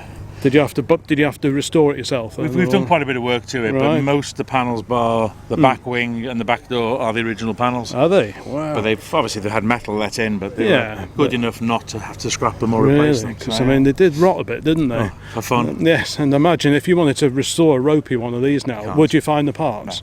You just wouldn't get the panels, would you? No, because I know when we finished this, I felt lucky and got a phone call from a friend who's going down to London to get some bits for his saloon. Oh, right. So I went with him, got talking to the guy, and he had a loft full of new old stock, still in the Really? black paint and the cardboard Wow. doors. Wow. I bought bonnet, doors, a glass, Really? chrome, everything for it. Yeah. Still wrapped up in its original Is it? boxes. Wow, yeah. just in case. Yeah, just in case. Or if you find another one that you want to do. I don't want to do it again. No. Wow, it's Equal lovely. Financial embarrassment. So this is all original in here then. That's all original interior. Wow, That, yeah. Isn't that amazing? The carpets I put in 1995. You put those in 30 odd years ago now. Yeah. The carpet, bench seating. Yeah, They wow, reckon isn't that there's incredible? A handful of estates left. It Very really few is. estates, 'cause Lovely they were- condition. Original door trims. Yeah. Wow. The X490, the glove compartment went rusty. Yeah, what an incredibly rare survivor that is. Just a few of those survive.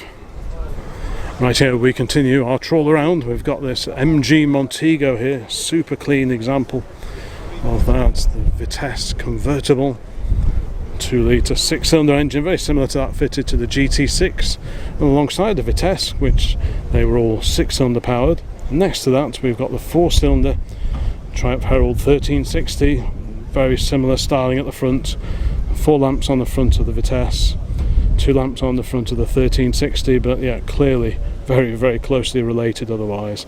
Right, so we continue along the row here. No shortage of MGBs here today. Some Lucas Square 8s, fog lamps and extra badges on the front of this one. Hope the cooling's alright with all that in front of the grills. Mustang modern. It's this really oddball Japanese market estate. I saw this one at Goresworth Youngtimer and I didn't really know much about it when I saw it there. Right, so Toyota Crown Athlete.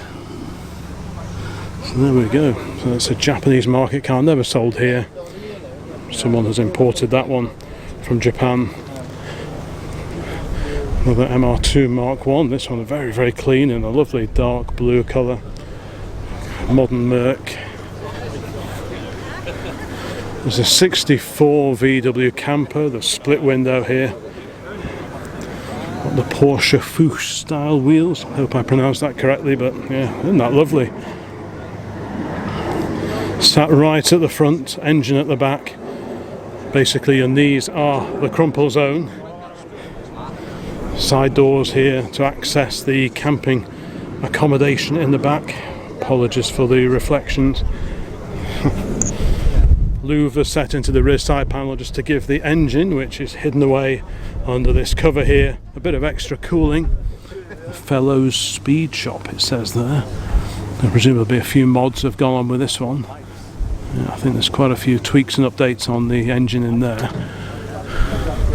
Yeah. Super straight sides though, big flat panels, so easy for them to become rippled.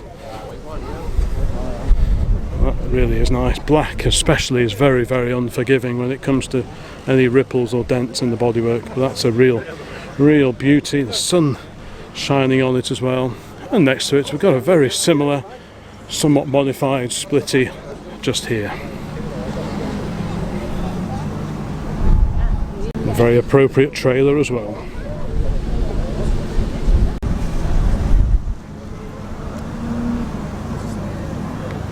Here's the hot rodded Ford Anglia EO4A. Many modifications, but still with the original Bakelite dash. That's good to see. Yeah, everything under the bonnet very different to how it originally rolled out of the factory back in the late 1940s.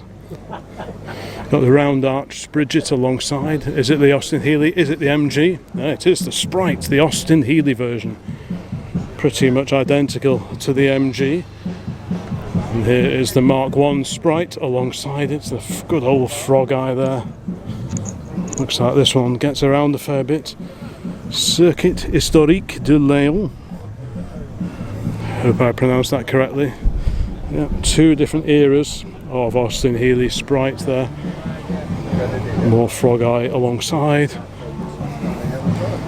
Huge Maserati Quattroporte 4-door.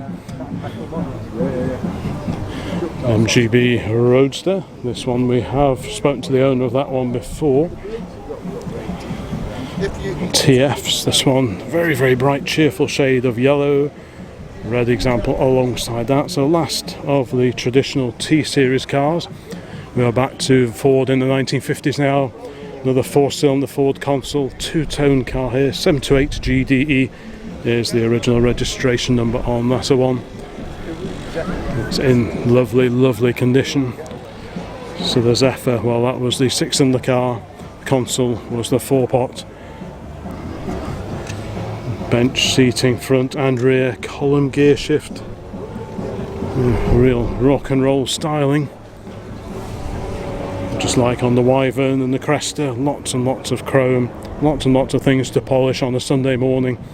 Back in the 1950s, 1960s, you would always see people out in the drive tending to their car, changing the oil, polishing the chrome, etc, etc. I like the little exhaust tip with the built-in reflector as well. That's a nice little period accessory. That's pretty cool. Tenby Garages sticker in the back window. Tenby in South Wales. Corvette alongside.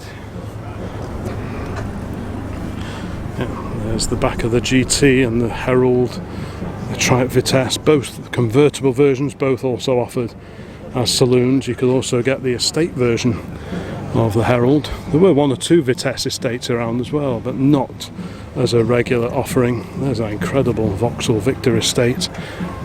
Got Fiesta here, bonnet raised, turbocharged transverse engine. In great condition, that one. Here's the E34 BMW 5 Series, and similarly coloured alongside the Rover P1 Sport Saloon. Now, is this a 14? Yeah, it is.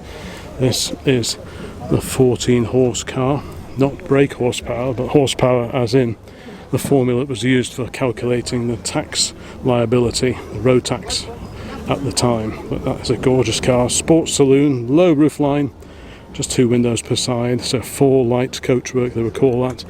But yeah, the sport saloons with their low roof line, very sleek indeed. And this is the P1. It's also really cool to see the original plate on the back here. Look at that. You can always tell the old ones because the 4s have this little extra tail on, a little sort of serif type thing. just on the bottom, so it's always nice to see proper original plates being reused as opposed to being replaced by their modern equivalents. Yeah, very, very swish and stylish car, I think. Mid 1930s, about 1934, 35, that sort of date.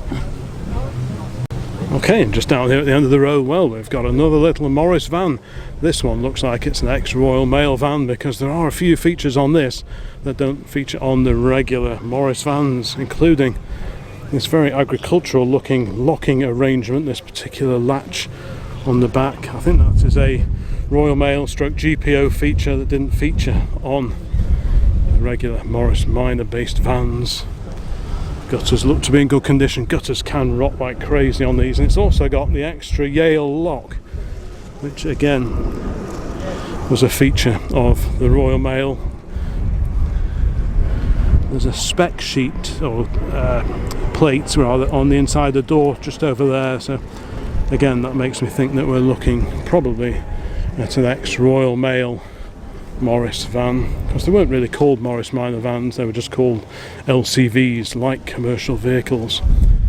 This one still has the correct bonnet on it as well, Morris badged, Morris grille, because you could get the Austin versions as well, just to keep Austin dealers and Austin buyers happy. They did do an Austin version of the Morris LCV, but apart from the grille and a few little badging differences, they were exactly the same as the Morrises. But good to see this unusual GPO stroke Royal Mail Moggy van here today.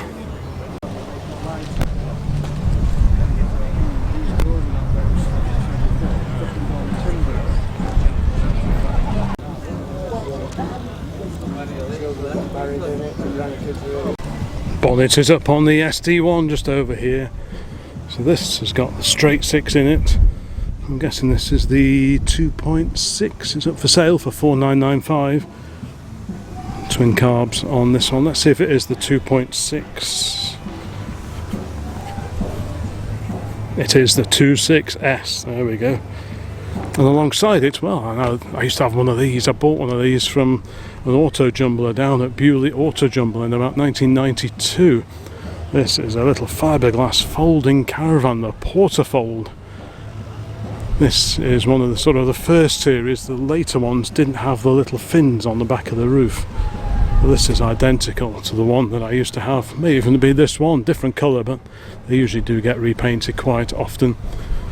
Run on little mini 10-inch wheels, these do. Very, very lightweight. It all sort of folds down the roof. You sort of tilt it up and you fold the sides and the ends in, and then the roof sits down about this level for towing, which is great. This one is towed behind this amazing British gas liveried Austin Maestro 500 van. I mean, that's a bit of a rarity in its own right. Look at that. Super clean even under the wheel arches, look at that.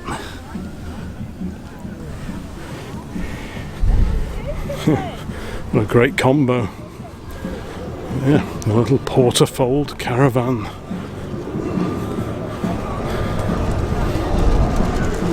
A folding bicycle to go with the folding caravan. Folding seat. Let's have a quick peer inside.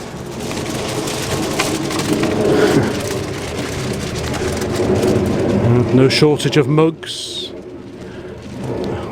In fact, the only time we ever used the Portafold that we had was camping over here at Tatton Park. We camped over under the trees just over there, but that was back in the mid 1990s. Pretty cool to see that here today. E39 BMW 5 Series, and here's that lovely, lovely Airstream caravan. I'm assuming this is the same one that was here this time last year. Amazing, amazing looking things. Got a forward control Land Rover, the 101 era from the late 1960s, about 67 or early 68, the date on that one. And we've got a Chevy Silverado. This is what towed in the Airstream caravan just a little while earlier.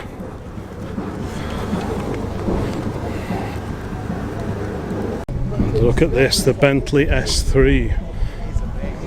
Lovely with the twin lamps either side. Super impressive looking cars.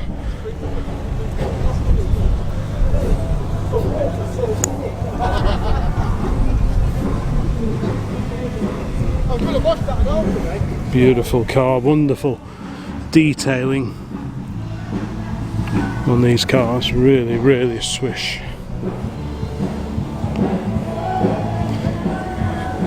Let's have a quick peer in. Column automatic gear shifter. Oh, beautiful, beautiful car. Next to that, a very bonny little Lambretta here, complete with much earlier klaxon horn, proper klaxon as well. Sort of a ooh-ah sort of horn. A Lambretta X200 Special. Often you see these festooned with many mirrors and little spotlights, etc. Not too much extra illumination on this one, but no shortage of rear view mirrors. I like the little screen here as well, that's neat. Spare wheel on the back, complete with cover.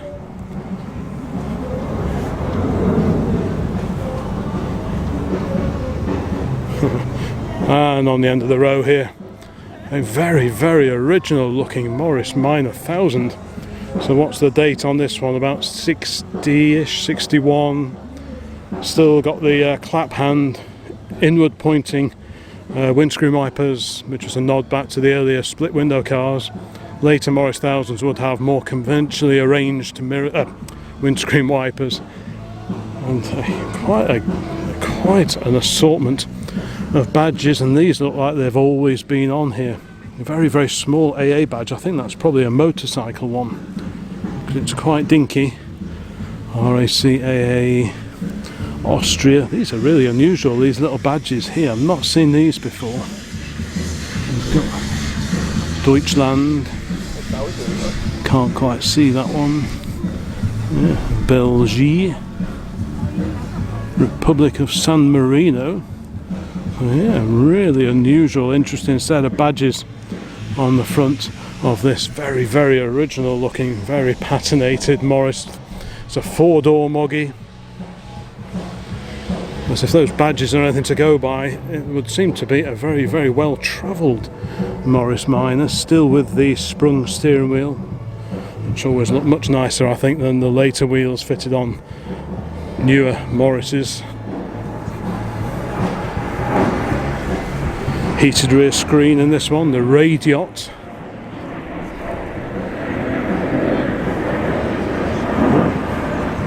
Patina aplenty, and you can see where the semaphore indicators would have been fitted on this car, but this has got little sort of infill panels which have been screwed on. It's back in the dim and distant past, so presumably it has got, yes, let's just go around the back so you can see it's got aftermarket flashing indicators which have been fitted to this car sometime after it was first sold. Yeah, it's lovely when you see these real patina cars. The more you look at them, all these little details just tell a little story, like this here. Someone's actually made these to fit, to blank off where the pop-up semaphore indicators used to be in the B-pillars there. So that's really neat. It's always worth having a good close long look, especially at these very original cars.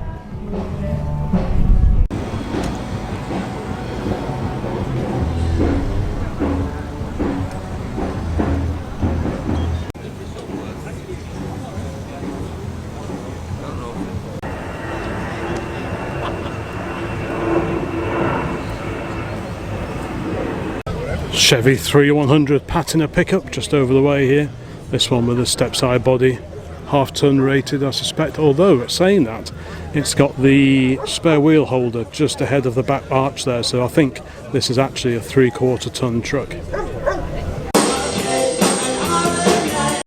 Alfa Romeo GTV, one of the 105 series cars under restoration. This just gives you a bit of an idea as to what goes into a full restoration on a classic car. We see all these restored cars, the pristine cars at these events, but This is what owner at some point in the past usually has to go through to get the car up to the standard that you see most of these cars in. Definitely a labour of love. Jaguar D-types on the ride here, including 774RW, the 1955 Le Mans winner.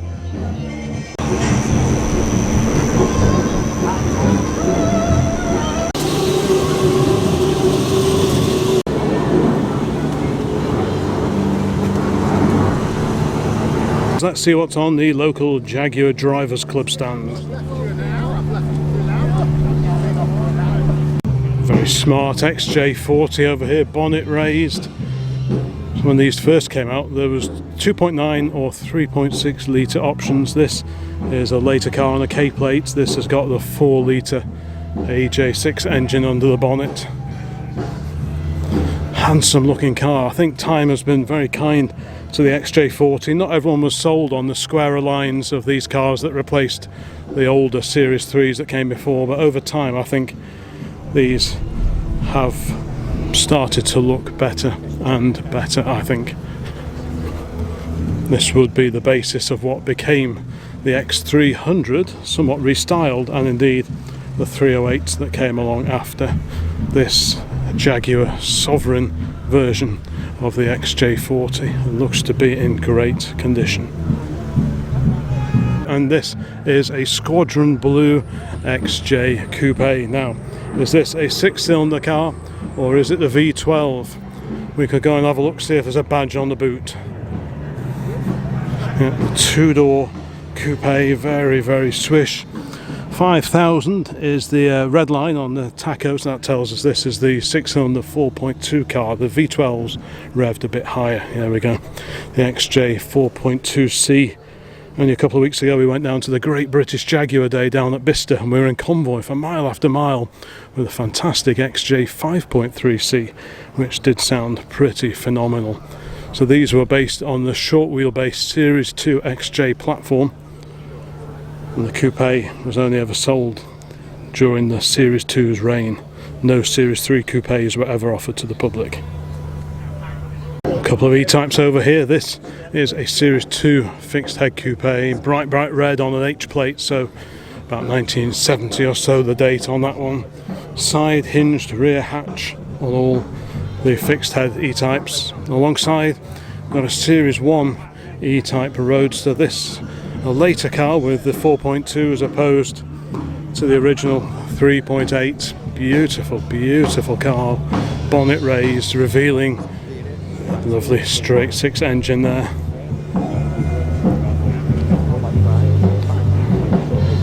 And here is the XJ13 replica that we saw arriving in the rain an hour or so back, and this is an incredible car.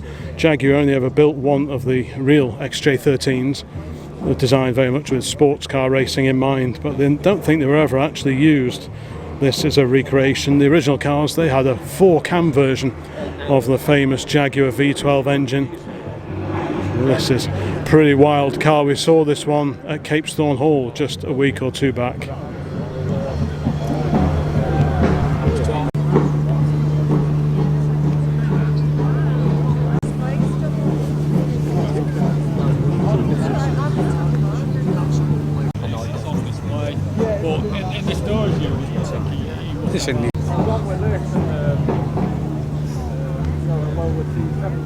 Lovely old English white Jaguar Mark II. This on the JEC, Jaguar Enthusiasts Club stand, just down the way.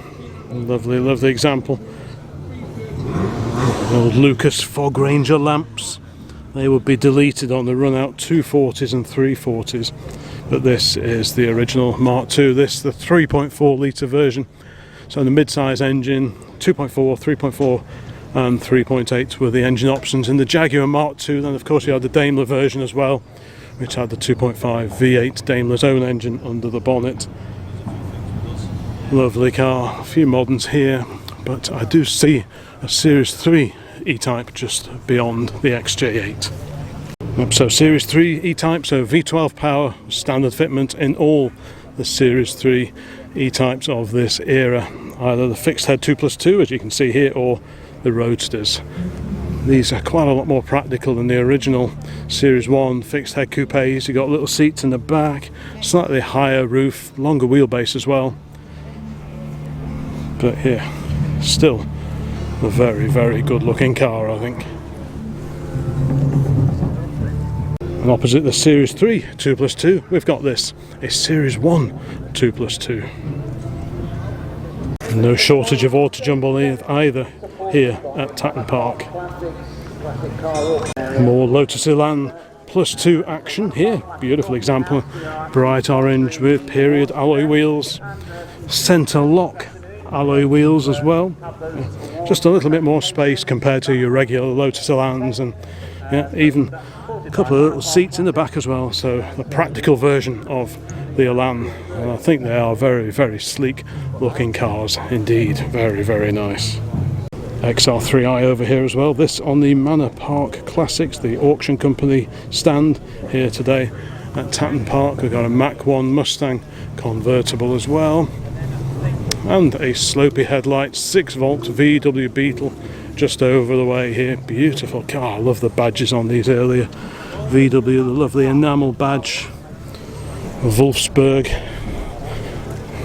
Don't think I've ever seen turn signals like that before either. But yeah. Very swish car. Presumably the cars in front of me here are going into auction.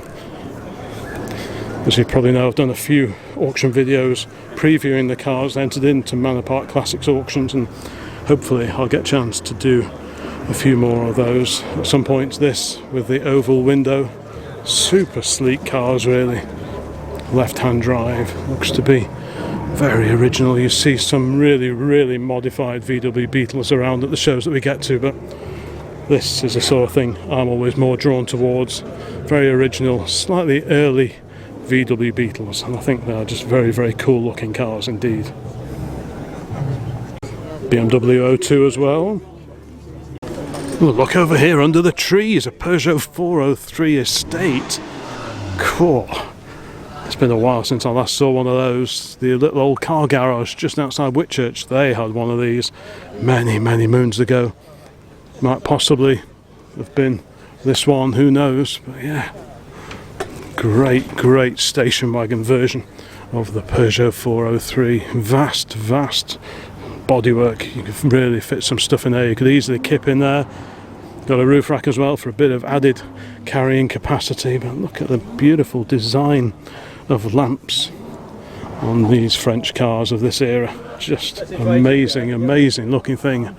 And presumably this roof rack is specifically for 403s, or certainly big estate cars. Yeah, look at what's this little sticker in the back window here. Mat Mut into Mutuelle Assistance. So is that sort of some breakdown recovery service perhaps? Yeah, it looks very, very original as well. Original grey paint. Left-hand drive. I'm not sure they ever sold these here in the UK. Did they sell these? I do not know. Or maybe they were all special import jobs. But either way, very, very cool wagon. And here's that fire appliance that we saw arriving just a while back. It is a Dennis from 1949. Got all the info here. Cheshire Fire and Rescue Service. There's a bit of the info here. F7 was known for its advanced performance and modern looks. Rolls-Royce B80 8-cylinder petrol engine. 0 to 60 in 45 seconds. Fuel consumption typically 3 to 4 miles per gallon. Wowzers. Your wallet would certainly know about it, bringing this to any shows, but what a glorious survivor. Just post-war Dennis fire appliance, complete with the bells, ladders, sirens. Wonderful condition. Look at that, all the pump gear on the side here. Dennis Fire Engine Manufacturers, Guildford. Look at that, proper wooden ladders.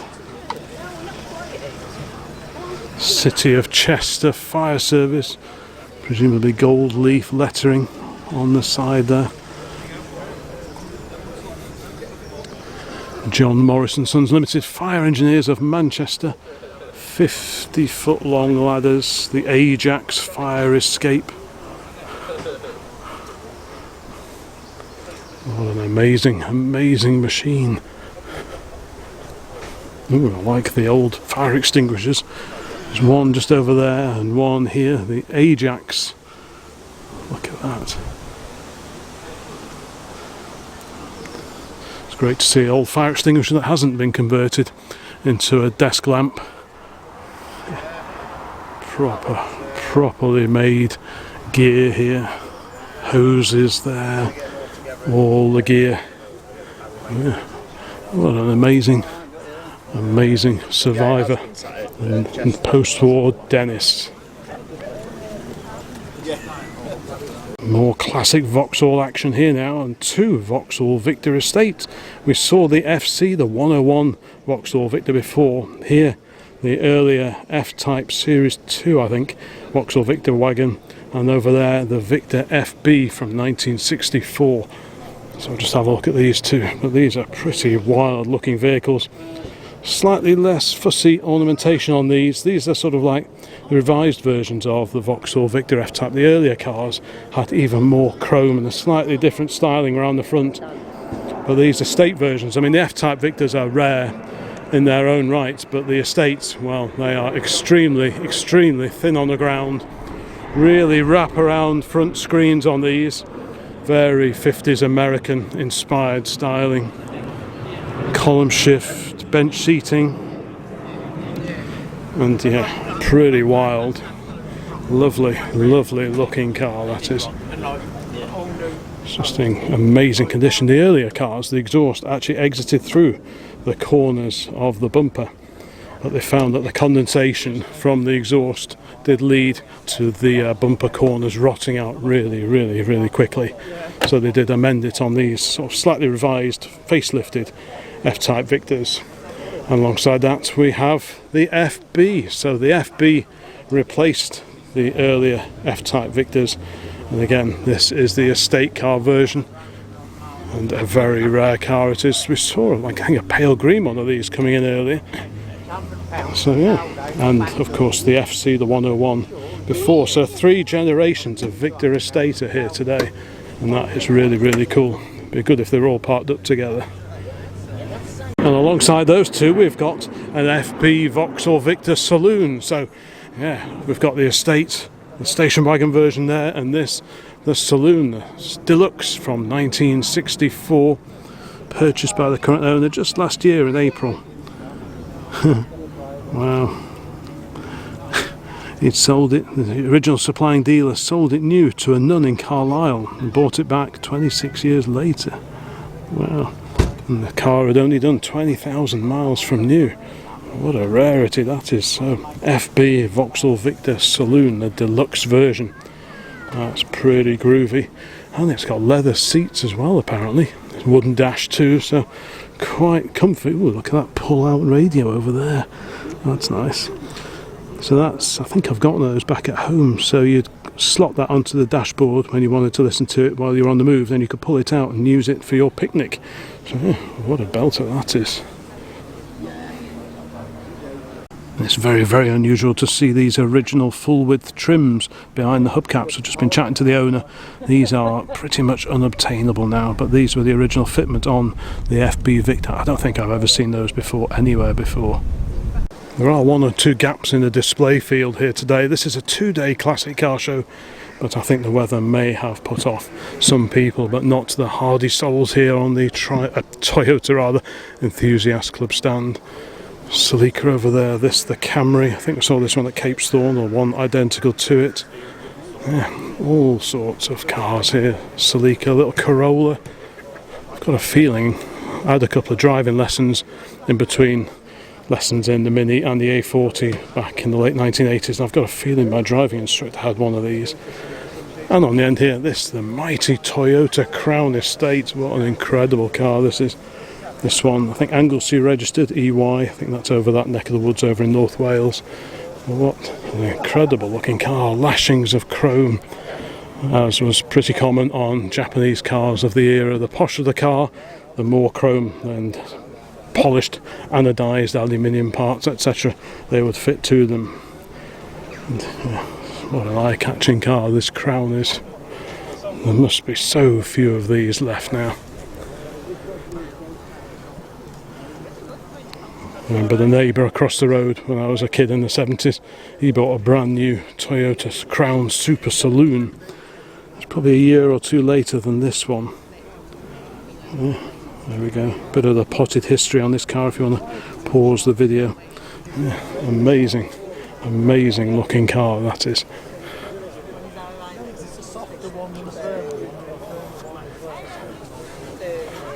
Right, we've got another one of these Toyota Crown Athletes. We saw the station wagon before, and here we have the saloon version.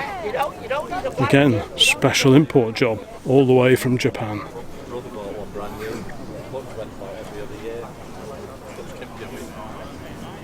A couple of military jobs hiding under the trees. We've got a forward control Land Rover here, with all the extra bits and bobs that you might need for your trip to Sainsbury's. Picks, little shovel there.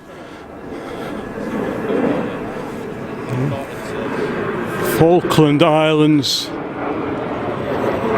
in the window. So 101 forward control 1 ton general service, manufactured 1977 Rover 3.5 V8 low compression engine. This one went with the British task force to free the Falkland Islands after the invasion by Argentina, and there is the military history of this particular Land Rover. If only that could talk, eh? Next to that we go back to the Second World War, and this is a Dodge. The exact model escapes me, but this is definitely about 1944-ish Dodge. 6-cylinder flathead under the bonnet there, very similar to the engine that was in our recently departed half-ton pickup truck. So this is a WC56 command car. These were built 41 to 44. This one, oh there we go, 1942.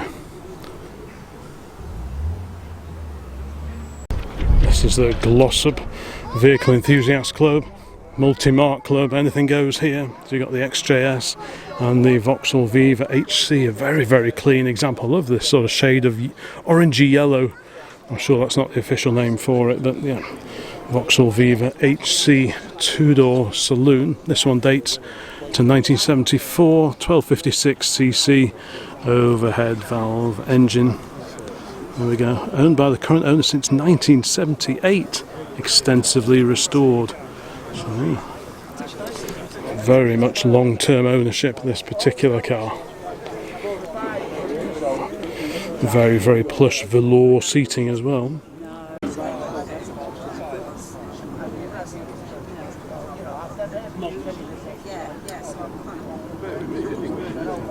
Super duper early version of the Austin A30 4-door saloon now.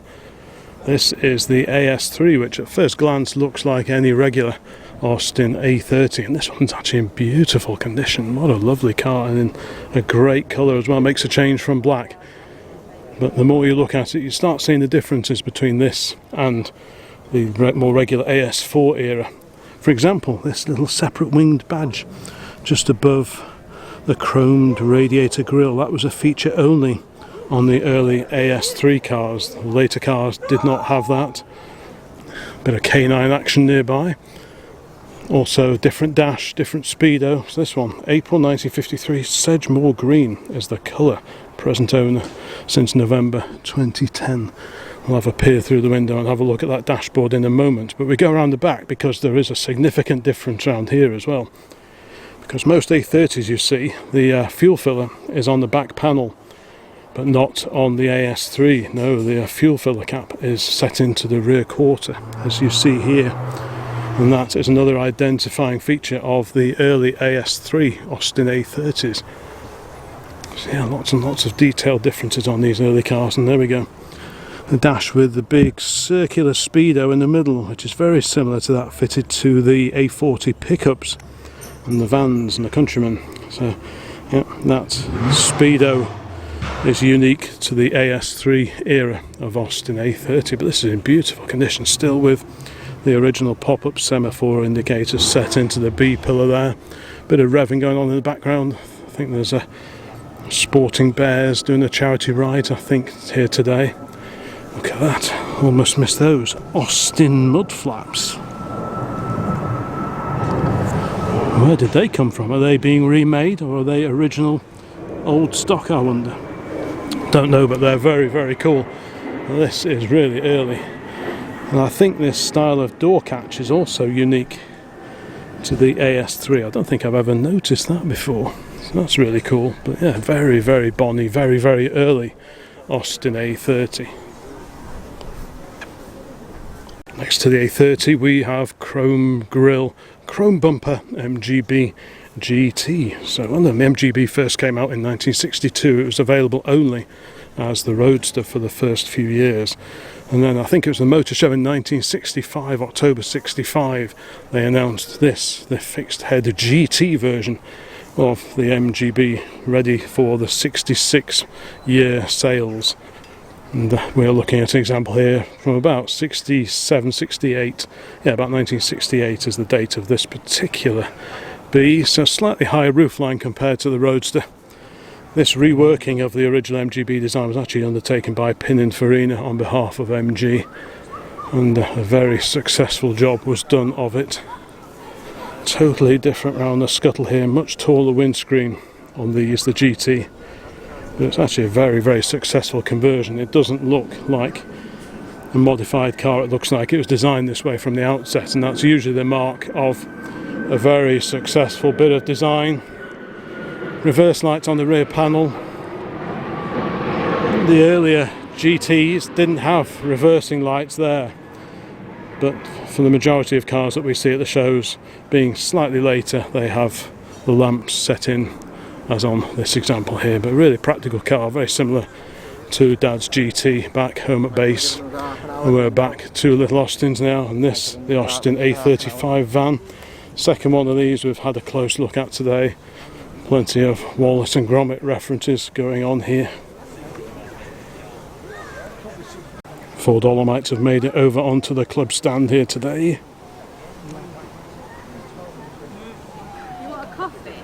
An E21 era of BMW 3 Series. I think this is a 316, which has been modified with the extra lamps of the six-cylinder cars, if it's the car I'm thinking of anyway. Anderson Motors Limited. Well, that was a garage that dealt in Saabs.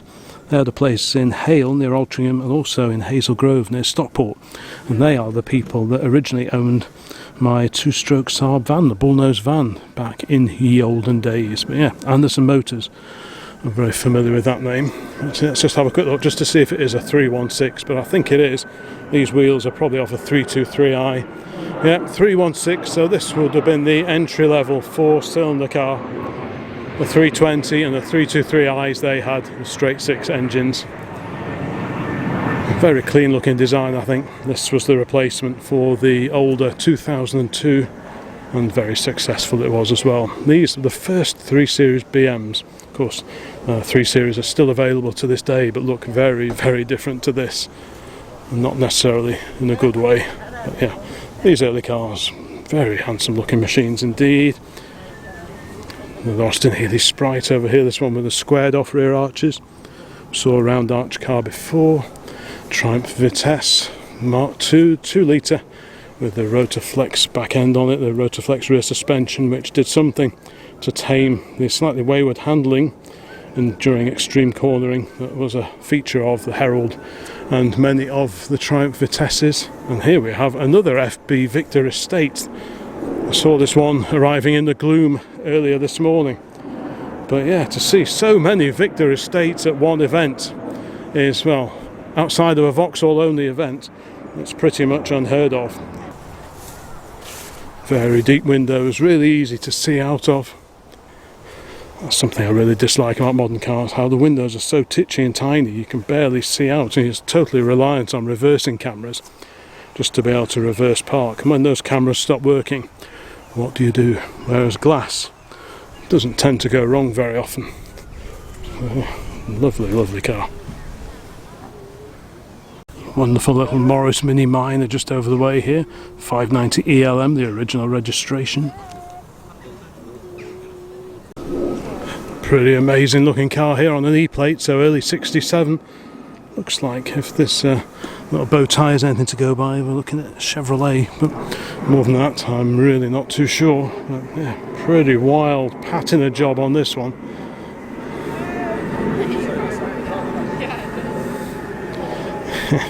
Lots of aged sign writing in evidence on this. A pretty hefty set of wheels as well.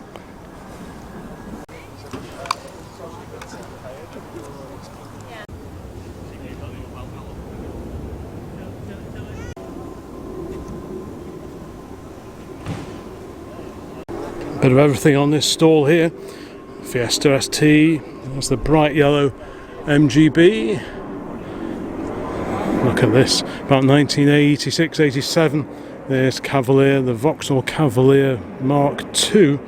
They're in booted saloon format. I remember Dad briefly had an estate version of one of these in very pale green, going back quite a long way. Yeah, not often you see these sticking out. Who remembers these Garfields that you would attach on suckers to the inside of your car window? Well, remember those. Bit of a collection of old dinky toys in the back window as well. It says Cav 1987 in the back, so we'll go with that as the date, I think. Tow bar as well. The Garfield. A few period stickers here. Lake District National Park, Dolby Forest, Leighton Hall, Piccadilly Radio 261. Based in Piccadilly Gardens in Manchester, well remember that. Yeah, so Cavalier Mark II 1.6L poverty spec, affectionately nicknamed. There you go. Fabulous bronze colour. That's a bit of the history if you want to just pause the video there. Bit of a 1987 history. Gallon of petrol, £1.70. Pint of beer, 86 pence. Popular TV, Thundercats, Carrot Confidential. Oh yeah, Jasper Carrot, legend himself. Yeah.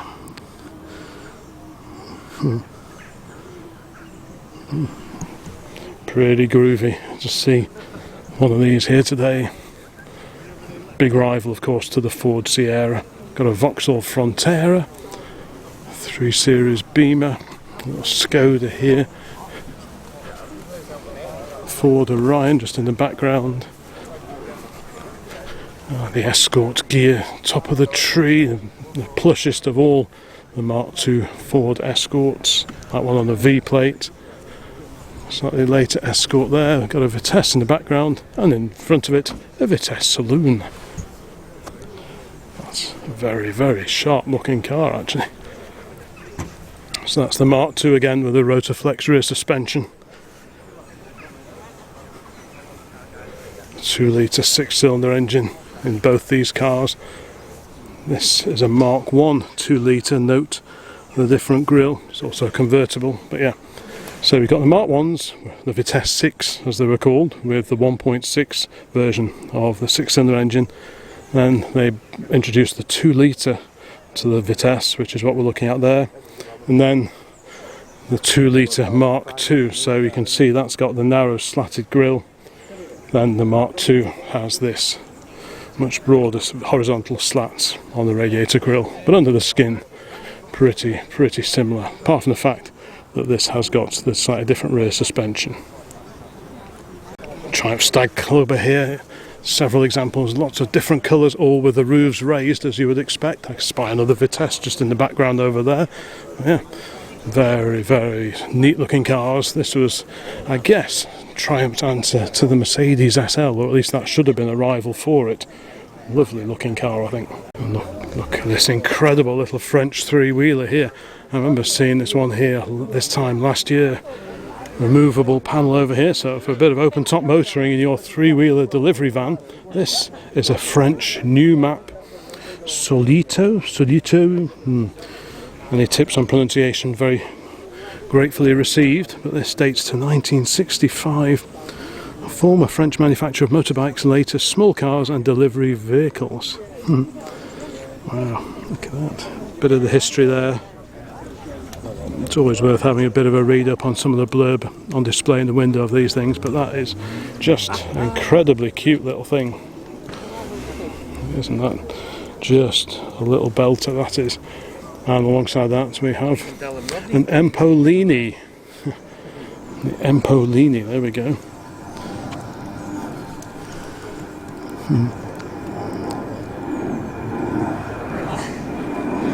So this is Italian built, 1968, so just 3 years later than the little gem alongside.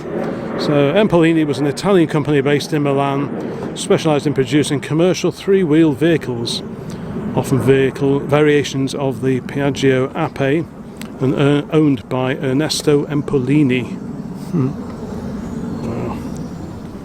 Wow. Certainly pretty unusual. We do see the occasional Piaggio, but this is the only one of these I've clapped eyes on. The Empolini Moto Furgoni. What a great pair of really oddball little three-wheeler delivery vehicles. Wonderful. And this one has a pair of old Marshall lamps on the front. Here is that incredible looking 55 Dodge, two-tone pink and black. That's an unusual colour combination. Yeah. A Dodge Royal Lancer. Yeah, we are definitely close to Manchester Airport here. Yeah.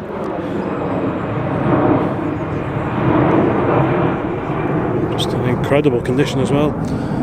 Very stylised V8 badge on the side there. Little fins actually added on, so the original wings don't actually have fins on them. These have got these chrome mouldings, I say chrome, polished mouldings to give them the finned look. Very stylish, all the thought that goes into the side mouldings, the two-tone, well I say two, it's three-tone, isn't it? Because you've got a white roof as well. These mouldings around the back window are very similar to that Ford used on the consoles here in the UK, like that Mark II we were looking at before. Yeah, lashings of chrome, gauges, all sorts of accessories were offered on cars of this era. But yeah, if you were in the chrome plating business back in 1950s America, you were onto a good number because, well, behold, lashings of chrome everywhere you look. Wow. Chrysler 300C with Bentley badges. That's not unknown. You see these around occasionally. People stick Bentley badges on them to make them look kind of Bentley. We've got the Silver Shadow 1 here. I say Silver Shadow, I think it's a Silver Shadow. Occasionally we see a Wraith, but I'm guessing this is a Shadow 1. There's no badge on it, but we'll go with Shadow 1. Crew built, so yeah, it's not too far away from its birthplace back in the 1970s. It's getting quite warm now. There's the SLK. What's this little Honda over here?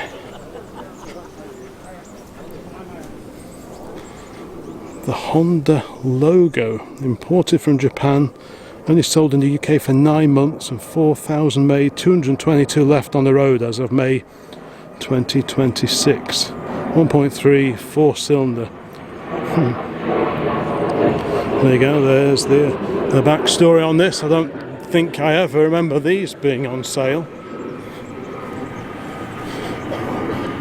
I'm not too well up on my Hondas, although we did have an Accord until not long ago. Oh yeah, the Honda logo. Right. Okay, we carry on over this way and see what else we can spot. We've got the Lexus over here. Rover 45. Ah, little standard. What a lovely little drop head coupe. This is a post-war standard.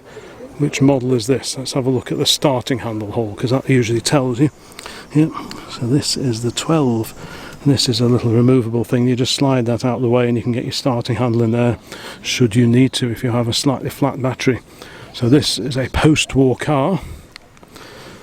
Drop head, originally owned by Mr. Evan Thomas Albert Gerard from Upton Heath in Chester, registered 15th of May 1947. By heck, there's the bulkhead. and the floor pan at the beginning of the restoration, so that just gives you a bit of an idea of how extensive the restoration was on this pretty rare little standard 12 drop head coupe, very much based on the pre-war flying standards, but they dropped the flying bit of the name for the post-war cars. Very neat, proper folding roof assembly with the frame door glasses. That's what tended to differentiate drop head coupes from just your more common humble roadster versions. That's all beautiful chrome, these pram irons here that sort of fold down and collapse when you put the roof down. Yeah, what a little belter that is. Always fun to see a bit of standard action at the events we get to, having owned numerous standards ourselves over the years. Look at this, I think this is an Avon coupe. Standard Avon Special Big 9. There we go, 1932. Yeah. What a handsome machine that is. Avon coachwork, two-door coupe. Reminds me a little bit of a slightly bigger Singer Lamore Singer 9 coupe. Look at that. Beautiful. These two little mouldings in the front door here. Rear hinge doors, 3 hinges on the door. This has got the pram irons as well, but these are fake. These are faux pram irons because they don't actually fold. This roof is fixed, even though it looks like it could be a drop head. 2 windows in the back. Remind me a little bit of a Triumph Gloria in that respect. Yeah, what a beauty that is. Oof, that is a real rarity.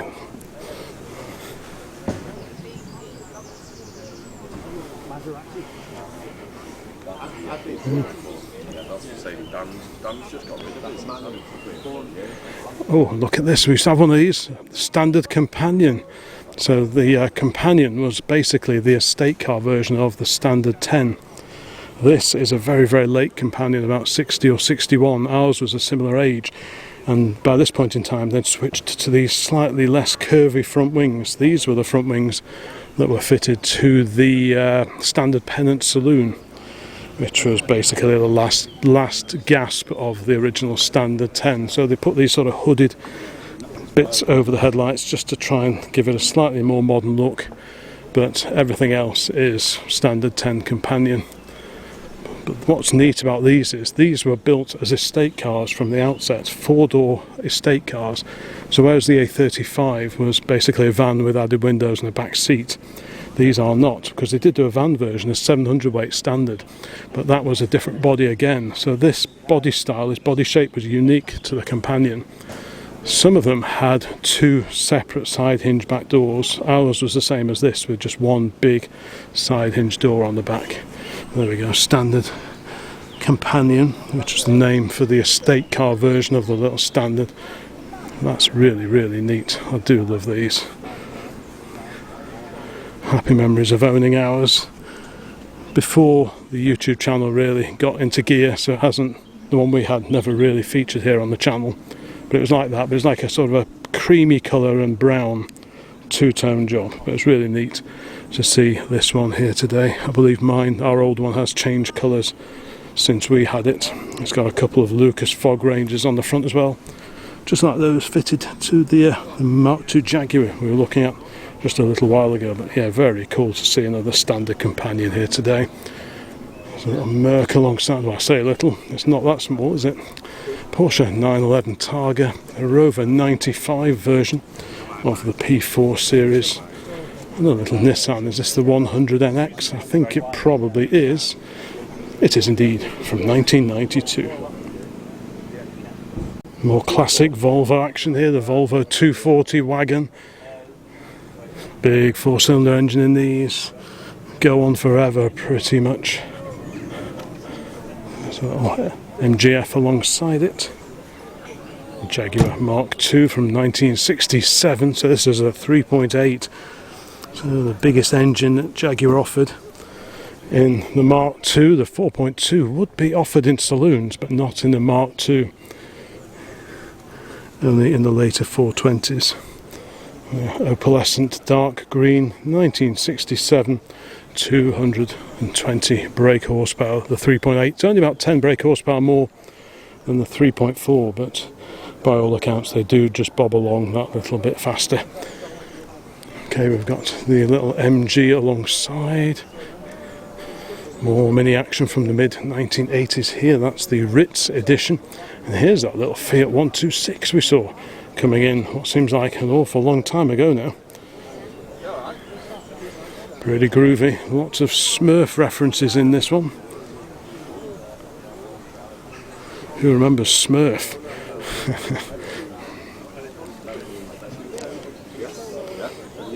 Was it National Benzol Petrol Smurf used to promote? Escort there. There's the Scorpio Estate. Another Dolly Sprint. And staying with Triumph Mark II, Triumph Stag.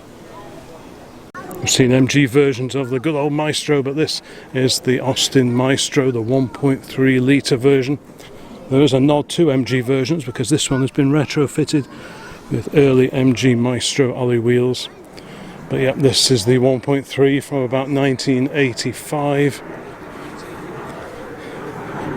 Looks like a very clean, very smart example of an increasingly rare car. 5-door hatch, they were all 5-door hatches. Next to it we've got the MG Magnets, the ZA Magnet. I do quite like these, I've said it before. This, the ZA with the extra strip down the side here. The ZB did away with that. So it's got the B series engine, twin carbs, yep, ZA 1956. Pretty neat. Built from 53 to 1956. I like the way the back of the bonnet really curves around. You've got the little partially exposed hinges just here, and then it sort of curves around the scuttle here, and you've got the air vent just on the top of the scuttle there. Really good looking cars. Gerald Palmer design, very similar looking to the Wolseley 444. Big Rover 800 hatch just over the way here. So that's the Vitesse, that's the fast one. And we've got a beige Mini Metro, the Metro City on an F plate. Many stickers. Clearly this one gets to many events. We've got a bit more period roof rack action, so I like that kind of thing. And pretty groovy seats in there. All the period brochures, I like that kind of thing. Lay Care, so that was like the aftermarket support for your Leyland product. Or Austin Rover by this point in time. Sandalwood beige, 32,499 miles. It's called Norman, first registered by Lookers of Bramhall. That's not far from where I grew up. Paintwork is completely original apart from a couple of touch-ups here and there. Wow. And look at all these. God, I've got one of these little leaflets. I remember picking one of those up from, I'm not sure which garage it was, the Austin Rover garage. But yeah, I've not seen another one of those. That's quite neat to see. Yeah, I love all these period little leaflets. It just adds to the overall display, I really think. Another E-Class Merc, one of the 124 era. And this is an Austin 12. At first glance, this big saloon, it looks like an Austin 16. But this is the 12, which is, I don't know if they're rarer than the 16, but I think this is the only 12 I tend to come across. Usually I see 16s. Lovely looking cars. Look like an oversized Austin 8 or Austin 10, which shared very similar styling at the front at this point in time. These were built from 39 to 46. And I can't imagine many were made during the war. So that's the Austin 12 HS1, one of only 3 remaining vehicles known to the Austin Counties Register. So that's why I don't tend to see these very often. In fact, this is the only one I ever see. And it's usually here that I see it. So yeah, very unusual. I love the split rear window, a bit like on the old Austin 10 Cambridge. But yeah, this is the Austin 12, one of only 3 known. By gum, one of the rarest cars here today, no doubt. You've got the famous Austin winged badge there, with the little steering wheel on the top and the wheel just in the centre. Austin, built down at Longbridge. Got some aftermarket lamps there, very nice too. And alongside it we've got another Riley 1.5. So I've not actually seen any Wolseley 1500 yet, and typically you tend to see more Wolseleys than you do Rileys. So this is 2 to Riley, but no Wolseleys as yet here today. And we've got the bonnet up on this one so we can see the 1489cc engine that was standard fitment in these cars, and this one actually looks really original. Another Trico glass windscreen washer bottle there, just like on that XK140 earlier.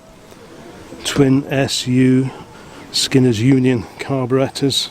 That was standard fitment on these, and these are quite a sporting car. They go very, very well. Dad's Wolseley 1500 was a great car to drive, and this one with a bit of added pep thanks to the twin SUs as opposed to the single carb on the Wolseley. Well, that would make it even more spirited. We've got a bit of info in the window.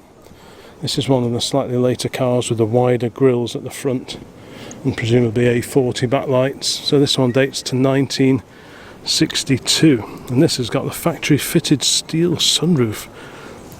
It's the only known surviving car with it. There we go.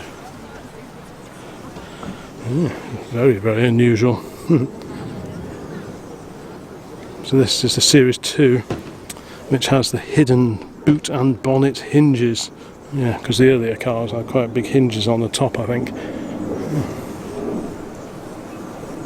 Yeah, what a lovely car that is. Right, got a little Rover, one of the 200 hatches here.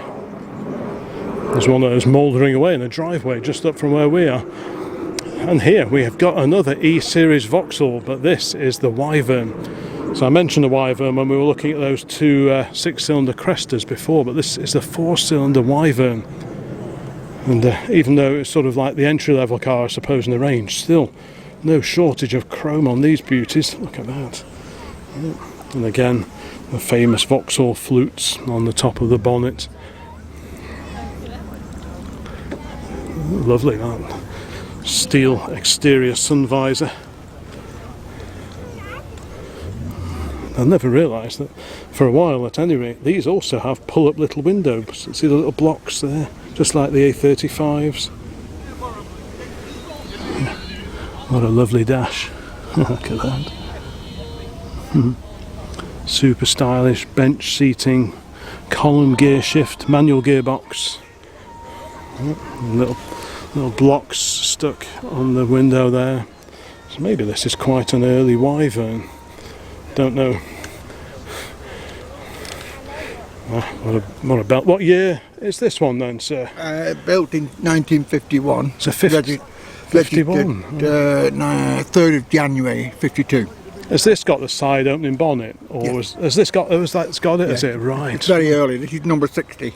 I was thinking that with the pull-up windows, that's quite an early thing, isn't it? Yeah, plastic windows. Right. Yeah. Not real glass. Are they not? No. Are they not? Oh right. Perspex. Oh, the little blocks are just sort of perspex, aren't they? Yeah. Well, so this was, what did you say, number 60?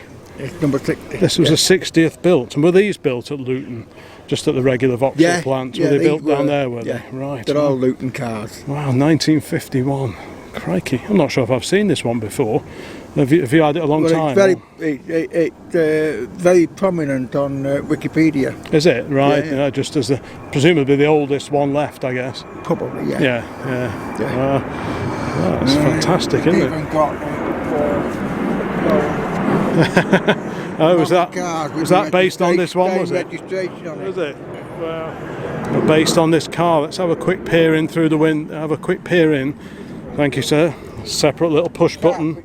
Wow, look at that. Probably need cleaning on that side, but that's my modern addition to music. The period music in the back window. Oh yeah, you've got you've got the old style radio in the back there, haven't you? So did you buy it restored, or did you do it, or? Yeah, it was completed in 2000. Wow. Recorded. The earliest I've got for it is 71. Oh right. So registered January 3rd, 1952. Yeah. Wow. That's really unusual, isn't it? finished in 2000, between 2000 and 2010. Oh, so the it's, information that I've got. so it was completed in 2010, the resto on this really early survivor. Colour. Yeah, it's beautiful, isn't it? And the badge on the front's lovely as well, isn't it? Vauxhall Motors Luton. Yeah, it was all taken off, Yeah. cleaned up. Yeah. It wasn't redone. Was it not? So that's the original chrome plating, is it? Yeah. Wow. If you look at the back bumper, you'll see where the impact damage has still got a little mark. Oh, is it? That's amazing, isn't it? And the old tax disc as well. Got the engine. Yeah, yeah, it'd be great to see the side opening bonnet. Is it that side? Right, oh, let's have a demo, because I was talking about this earlier on. You don't have to take it off. Right. Oh, I see. So you've got these pull-up things either side, so that's how it works, is it? I often wondered how that works.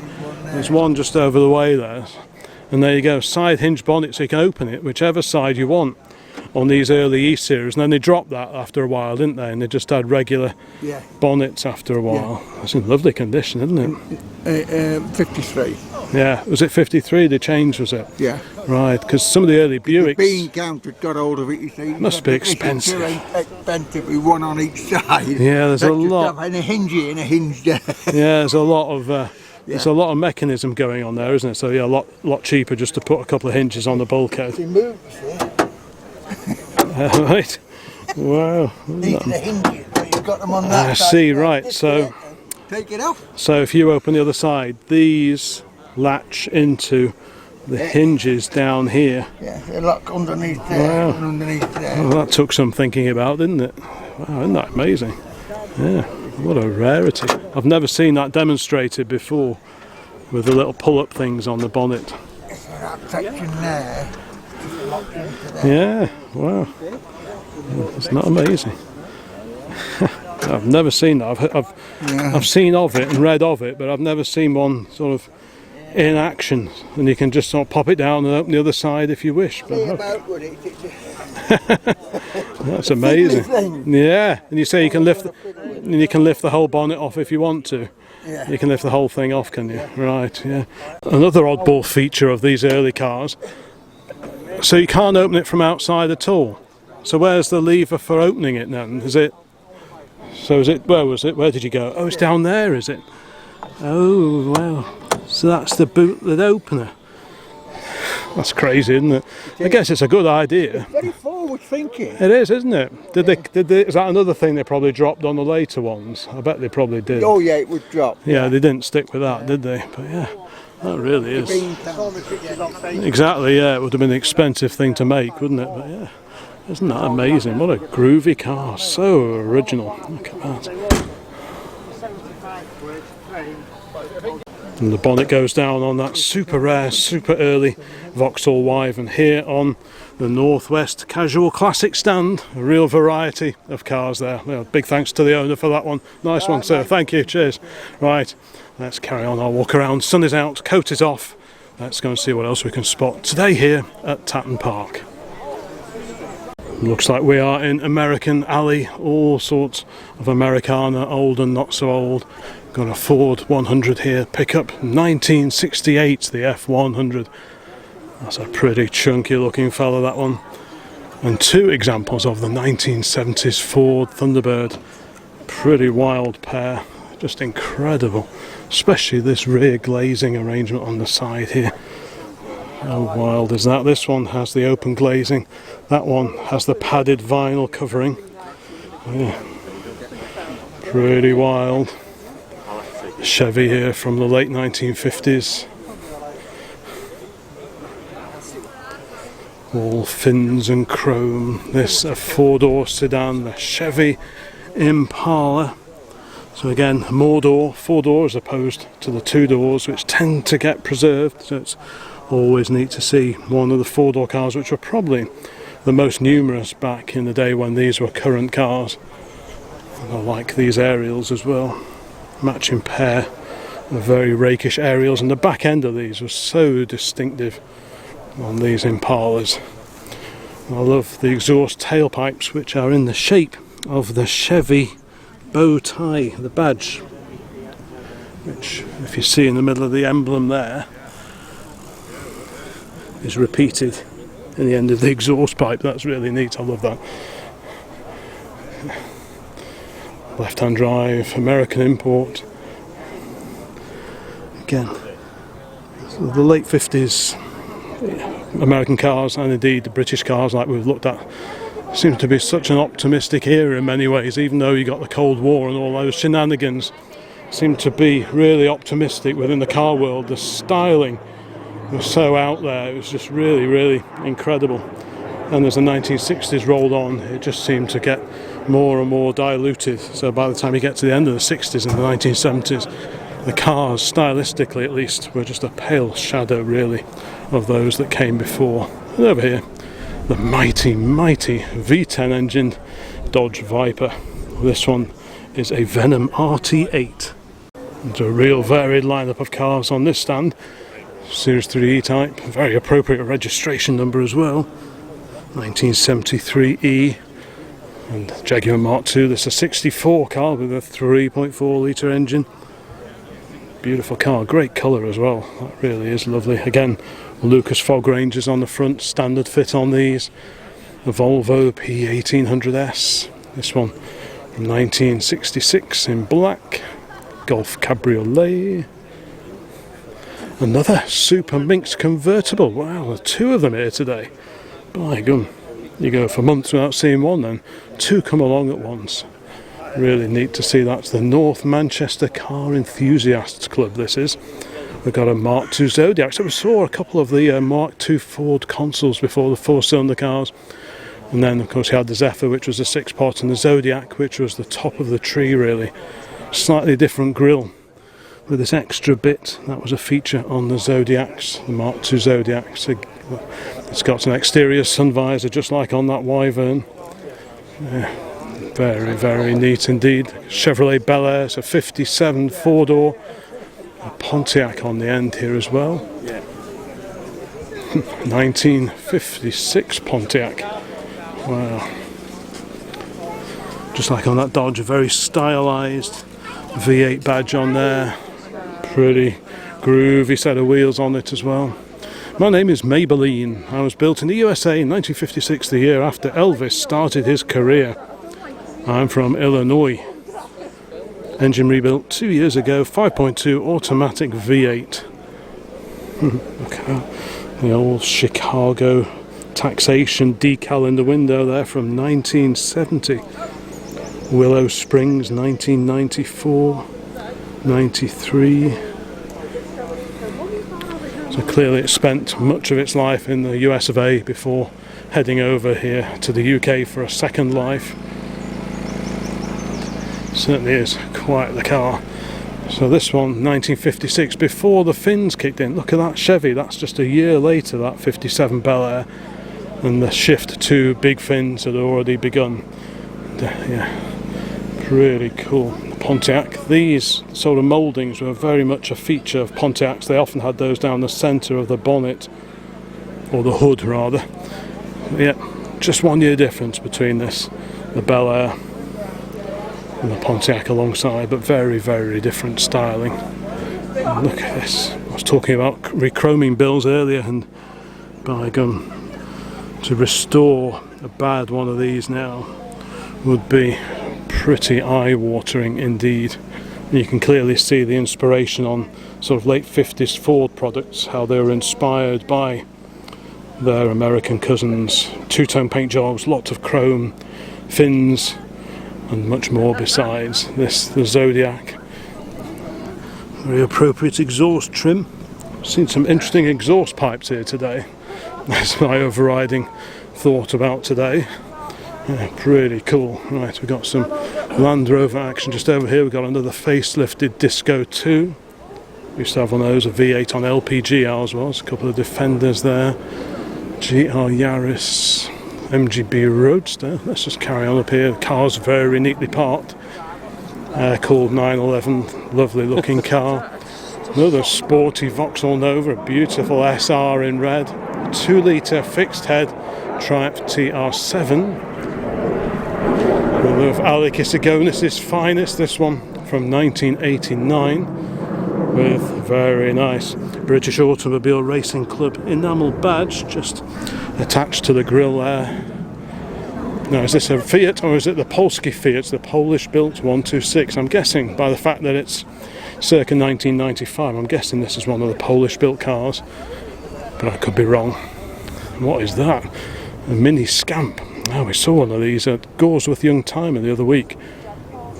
So a kit car inspired by the Moke, but kit car built based upon mini running gear.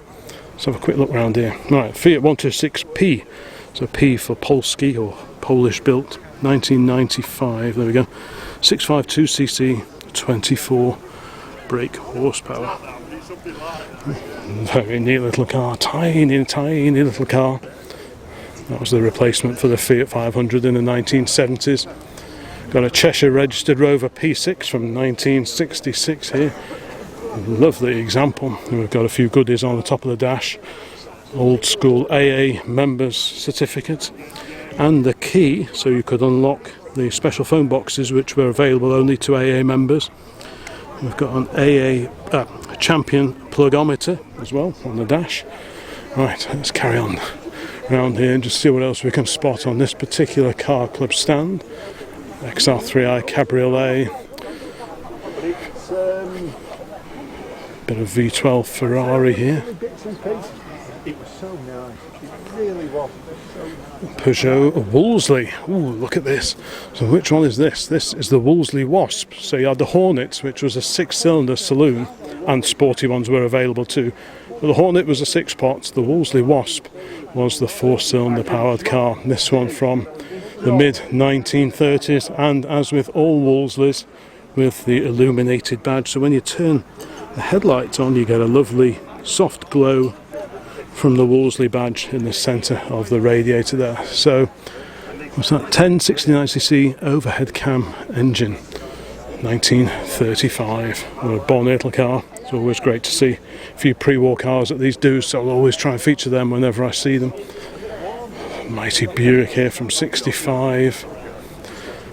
Another Buick here, about 58, I think that one. Not really any. Another E34, one of the facelifted E34 5 Series. VW R32, the Golf R32, Subarus on the end of the row here. And here we have a Mark 1 Ford Fiesta. Very smart, two-tone paint as well, wowzers. That's a posh one. But yeah, a Mercury here. Very unusual sight here in the UK. Now here is that Oldsmobile Toronado, front-wheel drive Oldsmobile. It's pretty unusual for an American car to be front-wheel drive. Usually they're just big V8 engine in the front, driving the rear wheels. There we go, Tornado, Rocket, but I think it's Toronado. Let's just have a quick look on the badge. I think it's Toronado, isn't it? Yeah, Toronado. There we are. Yeah, pretty unusual sight.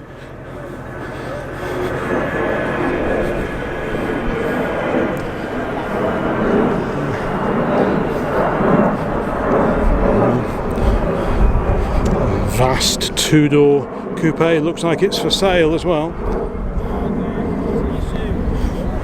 Quite the engine there. Plenty of room around it, it would seem. But yeah, pretty amazing looking car, to be honest. Next to the Olds is that 59 Caddy we saw arriving when it was chucking it down earlier on this morning. Many years ago, Dad had an S-Class Mercedes. It wasn't this shape, it was the later W126. But this is really groovy. It's 1970s era S-Class Mercedes-Benz. I think these are really impressive looking cars. If they weren't so complicated and a bit scary with all the fuel injection, I'd be very tempted by one of these. Look at that. It's even got the headlamp wash wipe arrangements. Yeah, fuel injected cars. These were, again, real wonderful quality job. You don't see too many decent ones of these around anymore. Several different engines were offered. So which one's this? The 450 SE. A lightweight Land Rover over here. typical of the kind of thing that the RAF would have used back in the day. This one from the mid-1970s. What's that? Fiberglass caravan, is that a Cheltenham? I think, yeah, I think it's a Cheltenham. Ah, yes, it is a Cheltenham.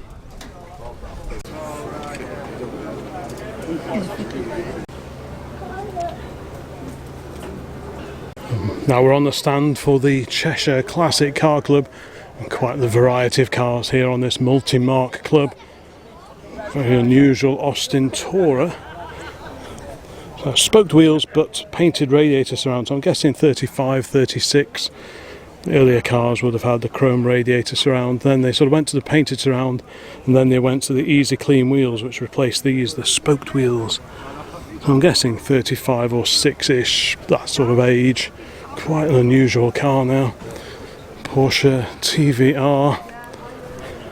The car in the corner here, well, that one doesn't need any introduction here on the channel. Very early A-frame suspension, Ford Lotus Cortina Mark 1. Bit of the blurb there, as raced by Scotland's Jim Clark, of course. Little Triumph Spitfire, the Mark II, the Spitfire 4 Mark II. 1147cc. Wow, it's a beautiful car, this one. I think I remember seeing this one before. First registered April 67, 29,000 miles, all original panels and no welding. Wow, look at that. Happy memories of owning early Spitfires back in the dim and distant past, but none of them was as minty, lovely condition as this. That really is a bit of a Bobby Dazzler, that one. I know my uncle had one of those back in the 1960s, still got the handbook for it. Right, we keep going along here, and we're going to have a quick shufty at this amazing Rover P5B estate. I had a chat to the owner of this at the NEC last year. Hope to get over to his place and have a closer look and do a proper video on this, because it is an incredible conversion, a home-grown conversion. This was a really, really special car. So yeah, keep watching, because I hope to do a feature on that one before too long. Honda S2000, more Vauxhall Victor Estate. Wow, we've seen pretty much every version of Victor Estate here today. So this is the FD Victor.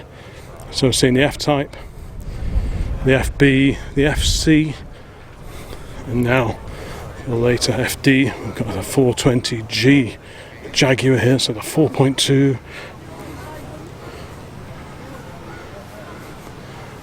And this wonderful little comma, the forward control comma here.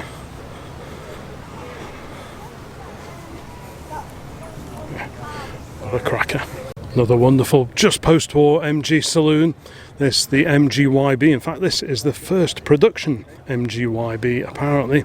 So the YB, slightly smaller diameter wheels when compared to the YA. I think we saw a YA a little bit earlier. And the centre section of the body is based on the Morris 8 Series E. So this bit is Morris 8 Series E, but with a different tail and obviously very, very different front indeed.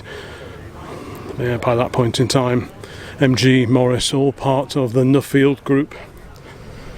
And this is a very bonny example. I think it was this car we saw a few years ago. I featured it in a video down at the WEM Vehicles of Interest, and the owner of this car demonstrated the built-in jackal system. It's a system that the V8 Pilot that we used to have also had as standard equipment. You've basically got little legs under all four corners of the car, and you can operate them hydraulically by operating a pump that's under the bonnet. Really, really clever system. I'm not sure I'd want to rely on it, but it's a very, very clever system. This one is in lovely, lovely condition. A little MGZS alongside. 64 pull door handle MGB Roadster. So that's a fairly early B Roadster. After a while they went to the more conventional type of handles with just a little push button, so this bit will be fixed, and then you've just got like a little push button bit that you do with your thumb. On these cars you pull the whole handle sort of outwards, so that was a feature on the earlier Roadsters as opposed to the more common ones that you tend to see at these particular events. There's a Rolls-Royce Silver Spirit over here, 1951 V8 Ford pickup truck. Yeah, what an incredible looking thing. Steps high, probably half ton rated. Reminds me very much of our much missed half-ton Dodge pickup, last seen heading off in the direction of Malta. That was a really original pickup as well. And this one looks to be super duper original, the original patina, just wiped over with anchor wax or oil or some sort of product just to preserve the oily rag look. Yeah, you can't beat a bit of original paintwork, especially on an old working vehicle like this. Oh, that's good. Kennedy for President, JFK. That's quite a groovy old truck, I like that. Les is looking at the numbers from his way, so it says 001. Ooh, another Austin A35 parked up over here. A35's bigger back window compared to the A30 that came before. Really groovy. And like I was saying about with the A30, that AS3, that's the position that you tend to see the fuel filler on most A30s and A35s. Rover 100, Kensington limited edition, very very shiny MGB Roadster in our favourite colour. It's a little 205 XR with some wheel trims there for something a bit older in the back. And this, the Bondi Queep, so this is sort of mainly fiberglass body based on the chassis of either the Triumph Herald or, in the case of the 6-cylinder cars, the Triumph Vitesse. Quite a swoopy looking body. But the more you look at it, the more you start to see little nods towards Triumph. Those wheels, those are Triumph pattern wheels. The doors, these are basically Triumph Herald doors, but with different shaped door glasses. But the quarter lights and this bit, pure Triumph Herald or Vitesse. Again, the shape of this here, that's all very, very heraldy. Bonnet catches, M. Yeah, M for Michelotti, the original designer of the Herald. Of course, this is the GT4S. Some of them had single headlights, this has got the twin headlights, but yeah, it's a very bonny car. It has featured on the channel before, but it's a real rarity.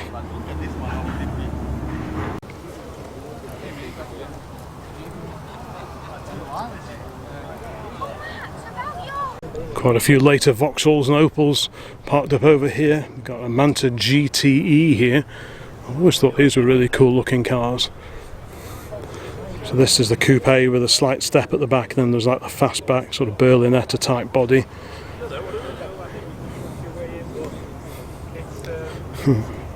Monaro basically. Cavalier, another Mark II Cavalier. Is this the that's the SRI 130 edition? That's the one with the most poke, as I remember right. Got the Vauxhall Omega here. The Vectra Estate. The Astra GTE Mark 1.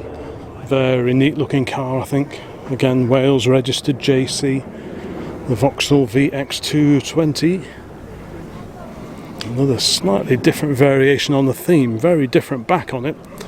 I don't know anything about these, so I can't really comment as to what or why or the relevance of the differences there. It's got a rear splitter on it, I can tell you that much. But, yeah. Lots and lots of mods. Presumably that's a complete removable panel. And look at this pretty wild Manta here. I like the look of that. That reminds me very much of an Ermshire i400 that a fella I used to know many, many years ago had. And this one, yeah, very, very similar looking with these huge arches. Just one seat in the front, a model in the back there. Pretty wild looking car. Crikey. Big turbo over on the side there.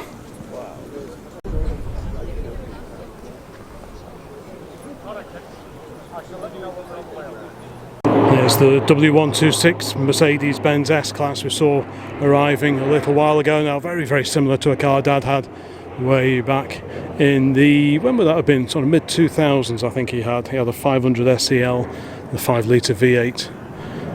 This is a 300 SE from 1991. Got the Mini, the British Open. Hence the full-length roof, which was standard fit on the Open edition. Yeah, pretty cool to see. So this is the SE standard wheelbase. The SEL had a slightly longer wheelbase, a bit more length in the back doors, if I remember right. Yeah, pretty cool. We've got a VW Polo here, one of the so-called bread van Polos. Fiesta, the Rover 416 GSI, Ford Orion. Here's that Princess, the 1800 Princess. This was at Goresworth Youngtimer recently. Austin Maxi. It's the only Austin Maxi I've seen here today. I don't see too many of these around. 5-door hatch. This one, sorry, from 1979, but look at that. The Devon registered Jaguar Mark 1. This is the Jaguar 2.4 saloon. TT, that sort of Exmouth, Exeter area. The only reason I know that is RA40, which is from 1960. That is FTT and was sold new by Pikes of Exmouth. Yeah, I do like these cars. It's nice to see one still with the original spats over the back wheels. These were sort of the basis of the Mark II, but this is the car that came before, sold as either the 2.4 or the 3.4 saloon. But I just think they are such good looking cars.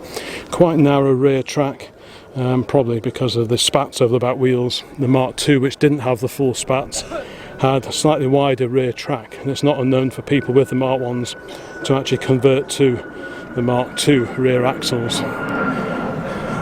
Gigantic Austin limo here, late 1930s, and this is what I was talking about when Austin switched to the painted radiator surrounds, in this case on the Austin 6.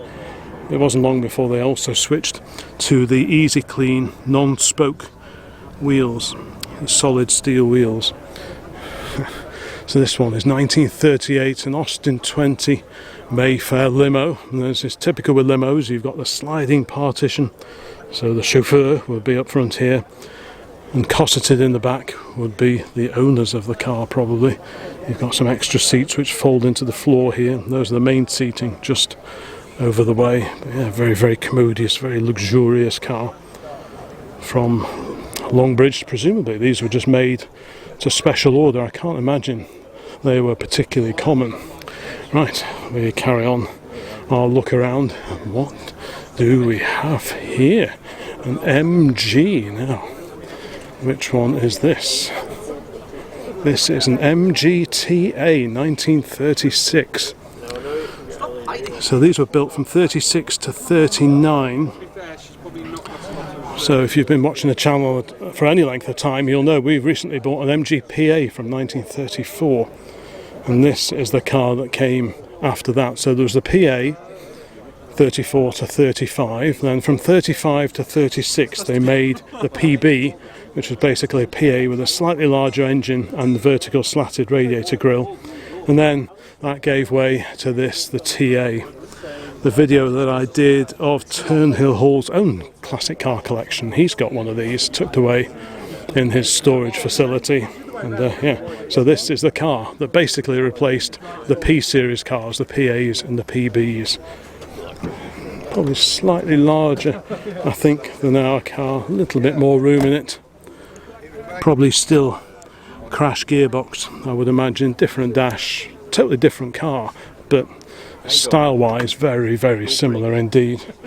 The mascot, that's an aftermarket fitting, I think. But yeah, the family link to our car is very, very clear. But yeah, everything is just ever so slightly different. Right, what else have we got? Got a Rover here. This one we've seen at Combermere. We saw this Rover 14. It's a P2. This one was at the Combermere meetings not that long ago, just a few weeks ago. Yeah, lovely car that is. It's a recent purchase for its owner. Another Austin A30 alongside. We've got a Ford Model A. This one from 1932. So this has got a 3.3 litre 4-cylinder side valve engine. The fuel tank is actually in the scuttle there. There's your fuel filler. The fuel gauge itself is in the middle of the dash, right on the back of the tank. And then you've got a gravity feed down into the carburettor just down here. Same engine as we had in our Model AA truck. Good morning, sir. I've just been directed back to this very unusual Austin A30. Unusual because on the outside it looks kind of standard like a typical AS4, but we have a look under the bonnet And what should we see here? There is a supercharger, belt-driven supercharger. So whereas turbos are usually powered by exhaust gases, these are permanently spinning thanks to the belt that you can see there. So instant power from the supercharger. That's pretty cool installation. Not sure what's going on over there. That's the inlet side of it, of course. Yeah. Forced induction on this Austin A30. Rack and pinion steering as well. Sort of messed up the design of the. This immaculate VDP 1500 as featured on the channel before. It's in incredible condition. And look at this Honda Civic. Amazingly rare car. Crikey. And here we have the standard Vanguard. So yeah, so this was basically the Phase 3, and then standard Triumph went over to Vignale and asked them just to freshen up the design a little bit, and they just modified the front of it just a bit, just to bring it a little bit more up to date. And they also put a slightly deeper windscreen on the Vignale versions as well. So this is slightly taller, it goes further back into the roof than on the regular Phase 3 standard Vanguards. But yeah, standards of this era are very, very few and far between. Wouldn't be long before standards disappeared altogether in preference to the Triumph marque, even though it was standard that actually bought out Triumph rather than the other way around. But yeah, some pretty groovy cars over here. We've got the Fiesta XR2, great colour like that. The Jensen Interceptor, it's quite an early Interceptor. Note the earlier style of badging. We saw this one driving in before while I was dodging the deluge. Very unusual mascot. Bit of equine content there. Yeah, very groovy. The Interceptor 2 MG Metro in silver here, complete with the original red seatbelts. That was a thing on the MGs, as well as the red piping on the seats. So that's pretty neat. Mum had a Metro back in the olden days. I think it was X-Reg or W-Reg. I think it's W-Reg, but that had a Stage 2 MG engine in it. Mighty Peugeot here. This is the 505, right? The 505 GTI, no less. By gum. That is a good looking car. That really is. A very, very smart car, and very rare. I mean, 505s in any form are pretty few and far between here in the UK especially. But the GTI, the performance one, so you've got the alloy wheels there, lovely metallic paints, the body colour boot spoiler as well. So very, very similar looking. I'm thinking it reminds me a lot of the E28 5 Series BMWs. It's even got the right 505 mud flaps on it as well. Yeah, that really is a good looking car, I think. Another TR7, this time the drop-head version.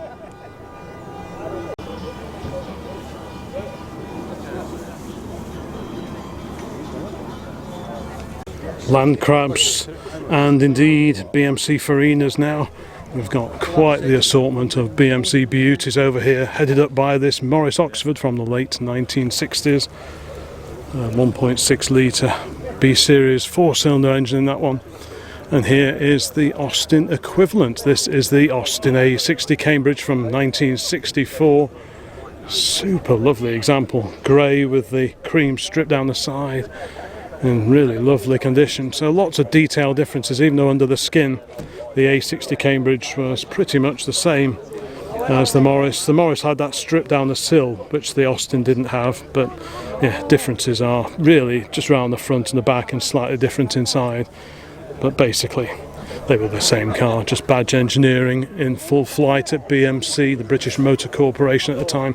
This is the car that came before the A60, so this is the A60 with the 1622. This has got the 1418. This is a car that came before it, the A55 Cambridge Mark II. So slightly different front end treatment on the earlier car. As you can see there, bigger fins at the back, narrower track on the rear axle. This was 1489cc. We used to run one of these. I used to use that quite regularly actually. It's been retrofitted with the A60 engine, the one we had, but otherwise it was pretty original. the gentleman that used to own it, he used to work for British Airways down at Heathrow. Every winter he used to take his car in when he was on a night shift and give it a quick spray underneath with the same stuff that they used to spray on the undercarriage of British Airways aircraft to help keep corrosion at bay. And I think that's probably why the car we had survived so well. It was very, very solid underneath, and I think that's probably why. But yeah, pretty cool to see A55 Cambridge Mark II and then the car that replaced it just alongside the A60. There's another A60 here. This one we have seen before, a Welsh registered 65 car. Again, looks to be in really, really original condition. When we used to go on holiday quite often in North Wales, you used to see in the 80s lots of Farinas still around, usually in the ownership of maybe retired folk, and they used to just keep running their cars. But these were super popular over there. I can only think that the salty air probably did for most of them. But this one came from North Wales. Thieves beware, smart water forensically coded. So keep your hands off this A60. Nice old radio in the back there, we like that. Jack Brabham car care cards for the A60 there. Yeah, I like that kind of thing. Arthur Daly sticker, I used to have one of those in the back of my A40. And this is the Vanden Plas 4 litre R. So this really was the most exclusive of all the big Farinas. And yeah, this has got basically a Rolls-Royce engine in it. I think it's an engine they didn't use in road cars, but it was definitely a Rolls-Royce designed engine. This, the 4 litre Princess, identifiable from the 3 litre Princess by the horizontal backlights, which were only ever fitted on the 4 litre R that we can see here. Two-tone paintwork, I think that was pretty much standard. Yeah, didn't sell in huge numbers. I think they were probably a little bit juicy to run.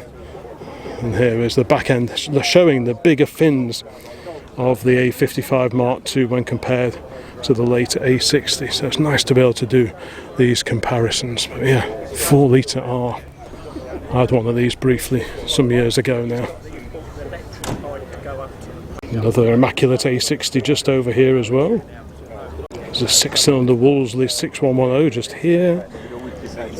Another A60 1966 Morris Oxford automatic with BLMC mud flaps on it. Never seen those before.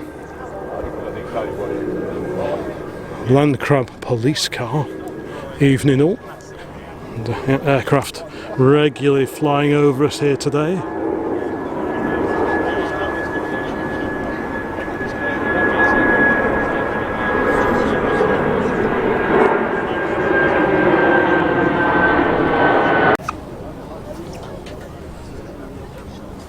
Apparently this Series 2A Land Rover breakdown truck was used originally in the Mersey Tunnel, dragging out unfortunate motorists to keep the traffic in the tunnel flowing. It's got a Harvey Frost pickup crane on the back.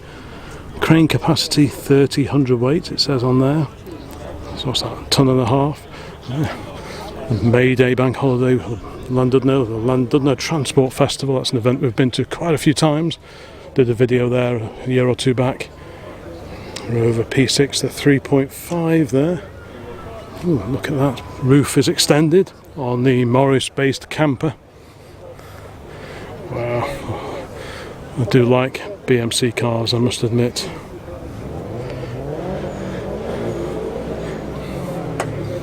Yes. All very luxurious. The Sun Tour. Torrington in North Devon, these conversions were undertaken. There we go. Well, there's a price list there if you fancy buying your own Suntour Caravanette back in the 1960s. Yep, so you can clearly see based on the body shell of the regular little half-ton van. Very neat. And this is the Austin A96. So yeah, I guessed at A90 when we saw it coming in before, and it's a very rare machine. Just admiring this, I saw it coming in. There can't be many of these left now, surely. No, they're in double figures, but I don't think they're in three. So is that about 2.6 litres? It was originally. Originally, oh right. I rebuilt it, and while I was at it, I had it bought out to the way to 2.9. Oh, it's 2.9 now, is it? Wow, such a rare machine, isn't it? No, it's I've got fantastic. another one, same shape. Have you got another? That's a 105. Right, with a bit of extra trim on it and things. Yeah, very nice. Yeah, what a rarity. Oh, that's fantastic. They come with twin carbs. Twin carbs on those, is it? Wow.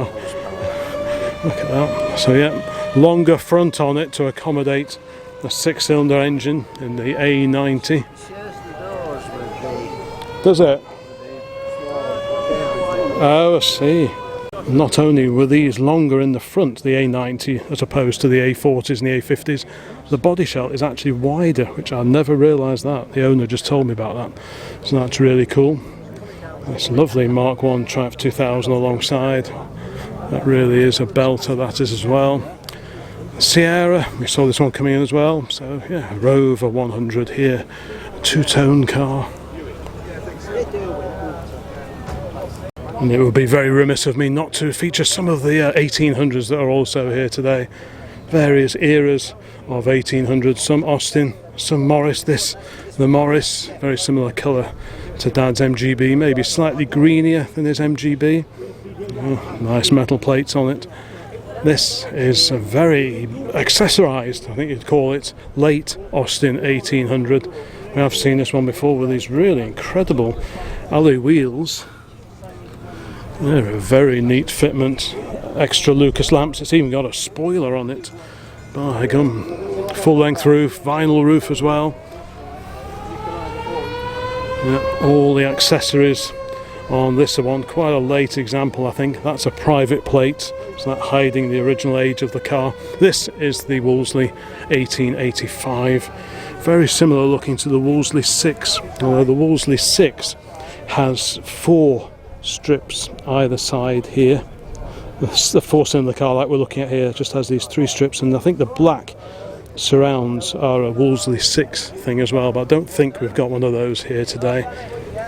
And again, illuminated badge in the centre of the rad on the Wolseley version, with the Morris 1800 here, same colour as an Austin 1800S, the twin carb version that a mate of mine's dad had back in the 1970s. So happy memories of that particular car. And alongside another Austin A60. Looks pretty original, although this one has got later brand new LED lights. Otherwise looks pretty much as it rolled out of the BMC factory in 1966.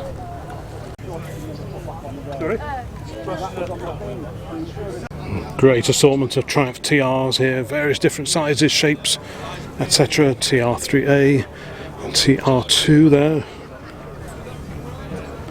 TR3, so you can see how the 3 has kind of got a little grille at the front.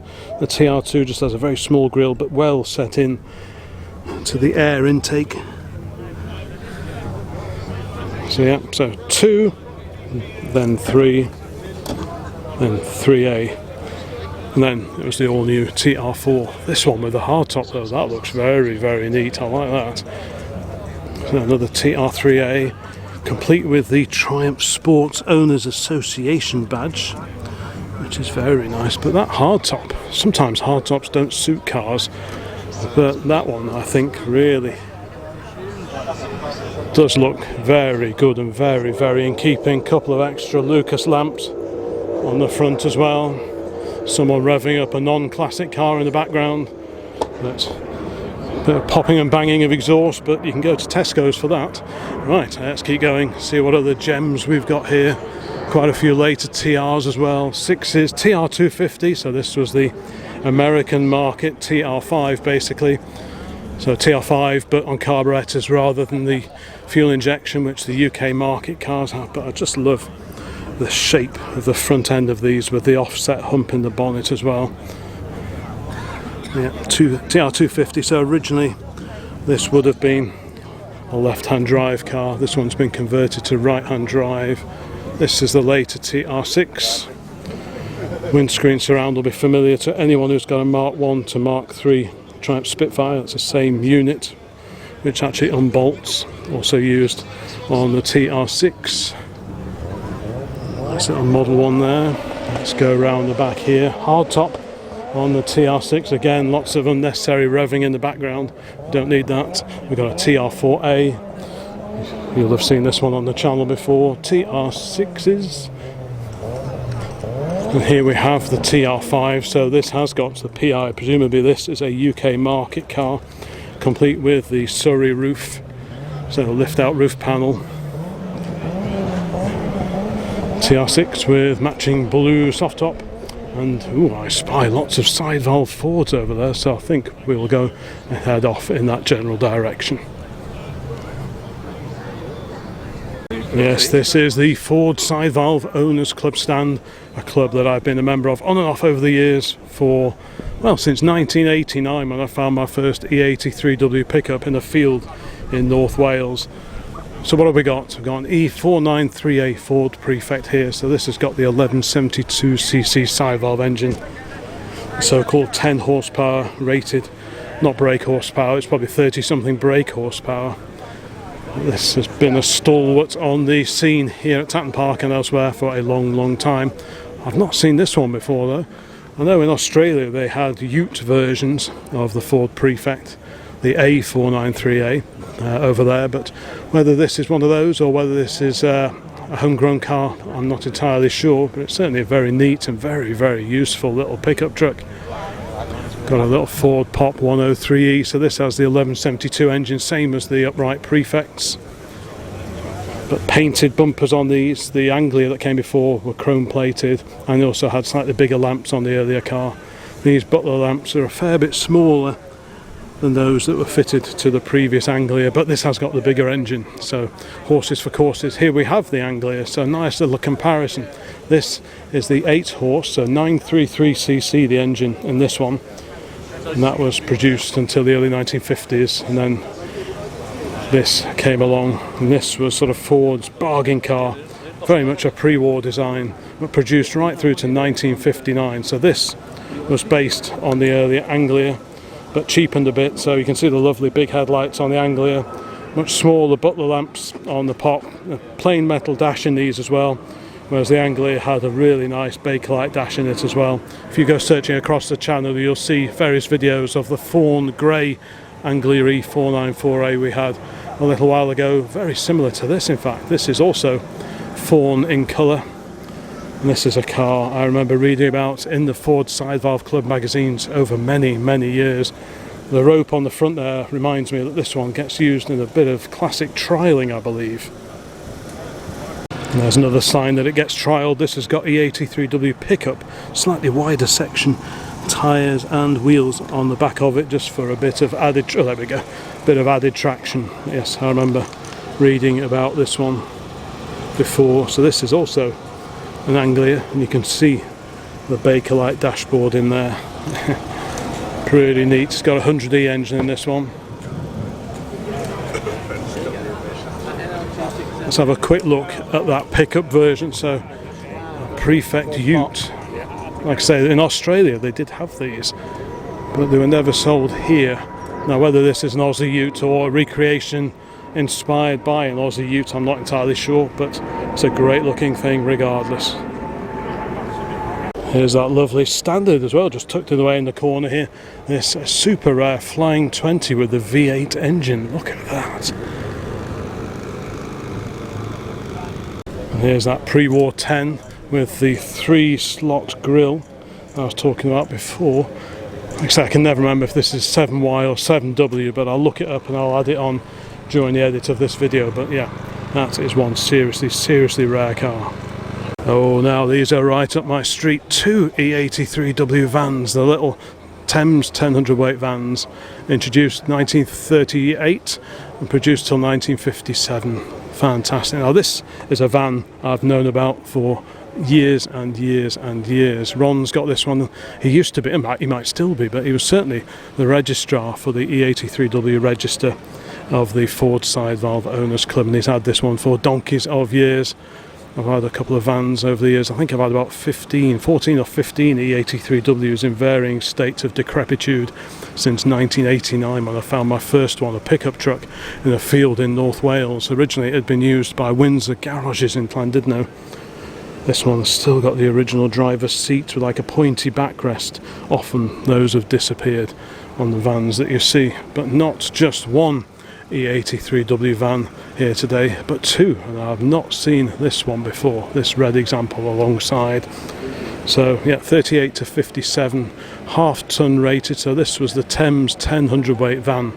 Earlier ones were badged up as Fords, and they did carry on producing them during the Second World War, but most of the ones you see are post-war. And there weren't too many differences. They all had the 1172cc engine.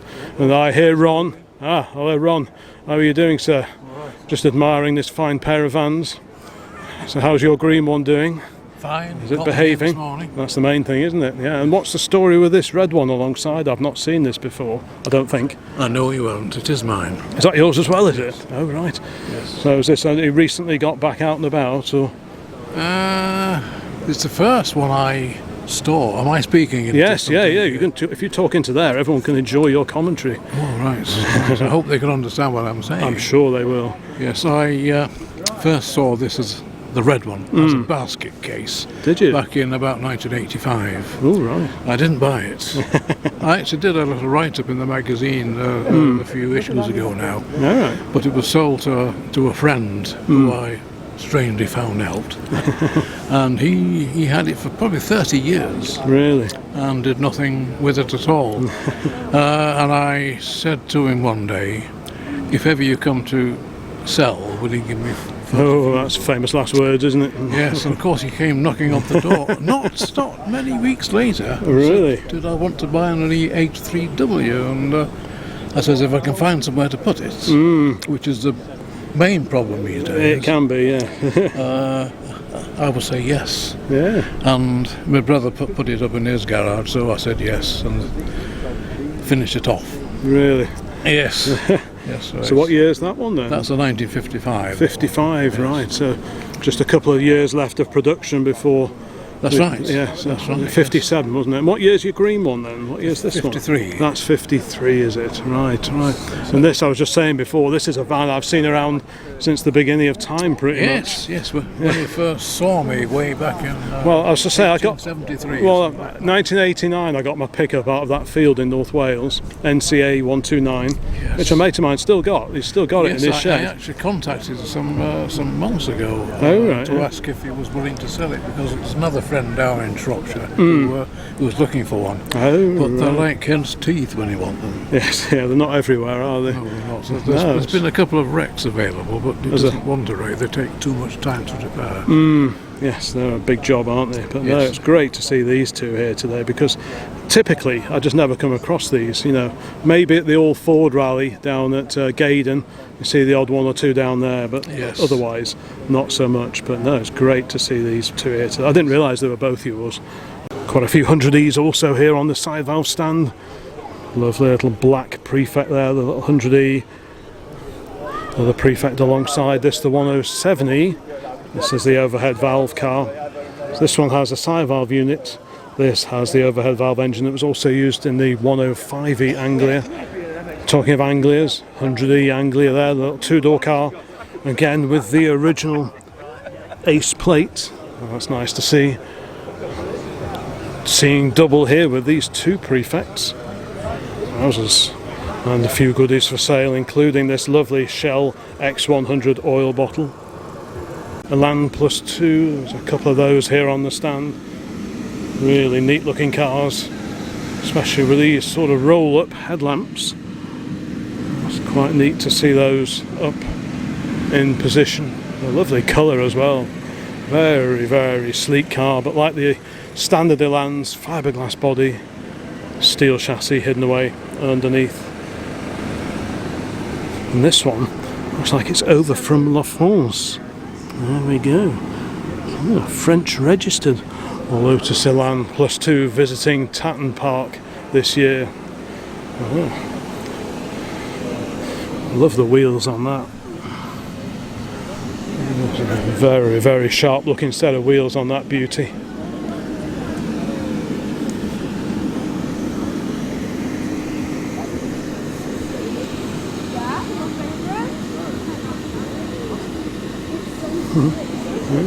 Pretty cool. And over here, Lotus Eclat and a bright red Lotus XL.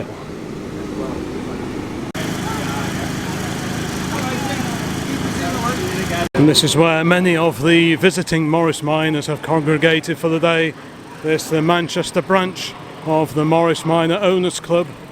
I'm pretty sure this Traveller here in bright white is the car that followed me in this morning.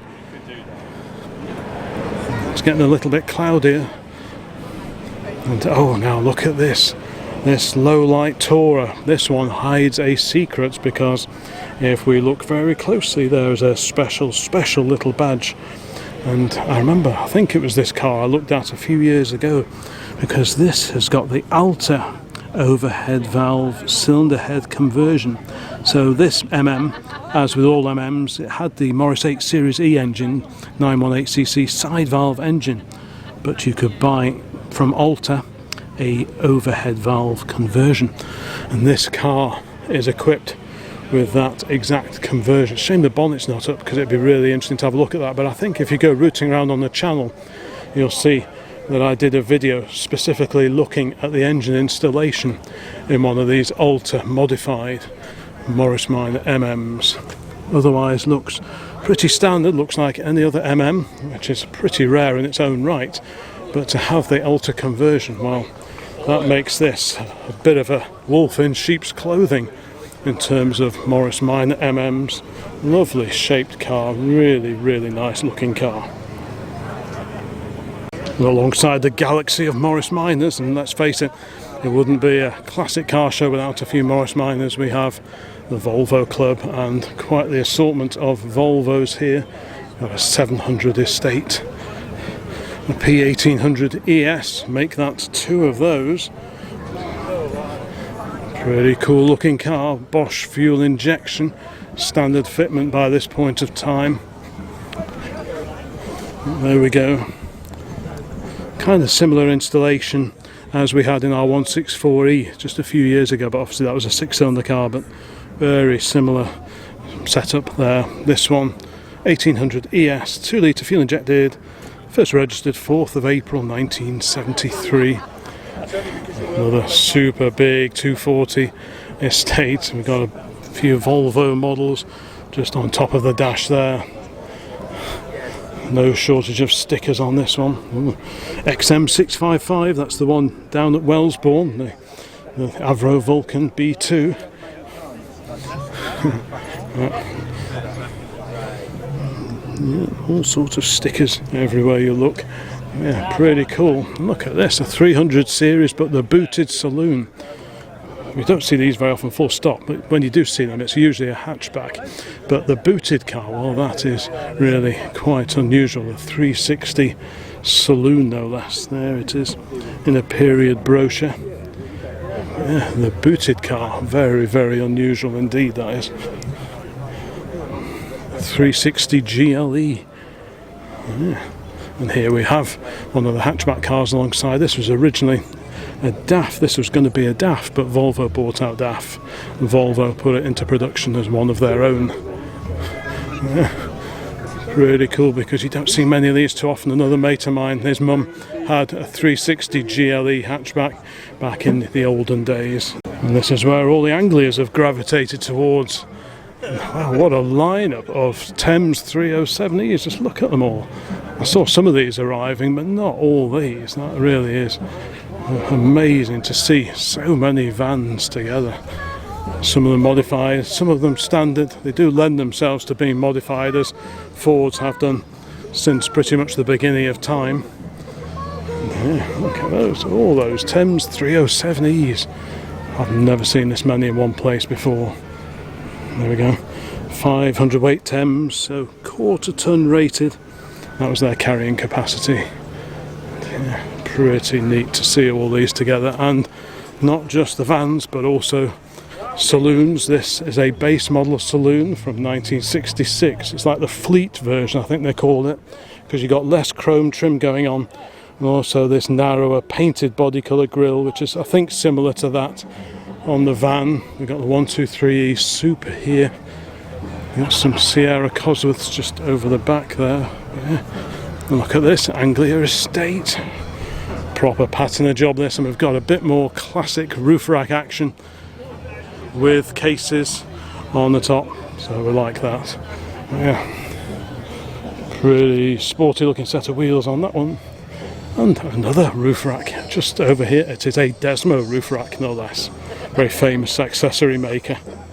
We've got two droop snoot sports hatches here, and they're sandwiching the Chevette HS.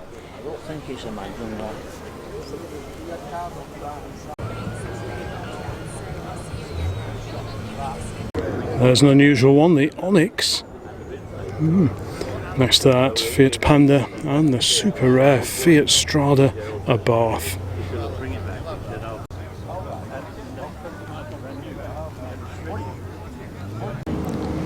Real 70s custom car job over the way here. Not entirely sure what I'm looking at there.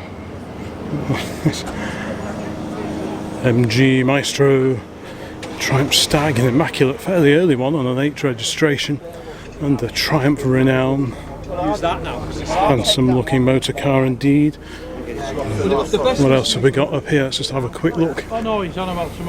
This is the Phoenix Classic Vehicle Association stand, so multi-mark club. Got the Carlton there, and an immaculate Cavalier Mark II. This one's in super condition. Look at that, Mark II Vauxhall Cavalier. Reliant Scimitar GTE, not too many Reliant here today. We've not seen any three-wheelers yet, but we did see that lovely Sabre 6 just a little bit earlier. Great Rover P3 here over on the Tameside Car Club. The Tameside Car Collectors Classic and Vintage Car Club. This one is a real belter, that one is.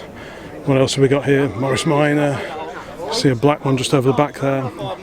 I'm getting a little low on batteries, so apologies if I skip around just a little bit now. But, yeah. Ooh, 240Z. Limousine version of the Armstrong Siddeley. It's a 2025 Rondelette with the very distinctive Armstrong Siddeley mascot just on top of the rad there. What else have we got? Bay window camper just over the way here.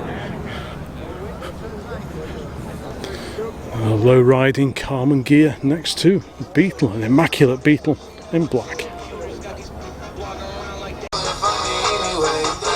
Bonnet is up on the very modified Vauxhall Viva HB. And look at this, a little Bedford HA van in full police livery, Cheshire constabulary. You won't want to see that in your rearview mirror. And over here we've got another HB, this one a two-door saloon. That's pretty cool, and another Droop Snoot Forenza.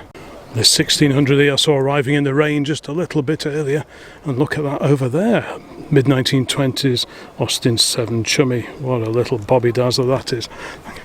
This one reasonably early, it's got the scuttle mounted lamps. Later they would move to the more conventional position.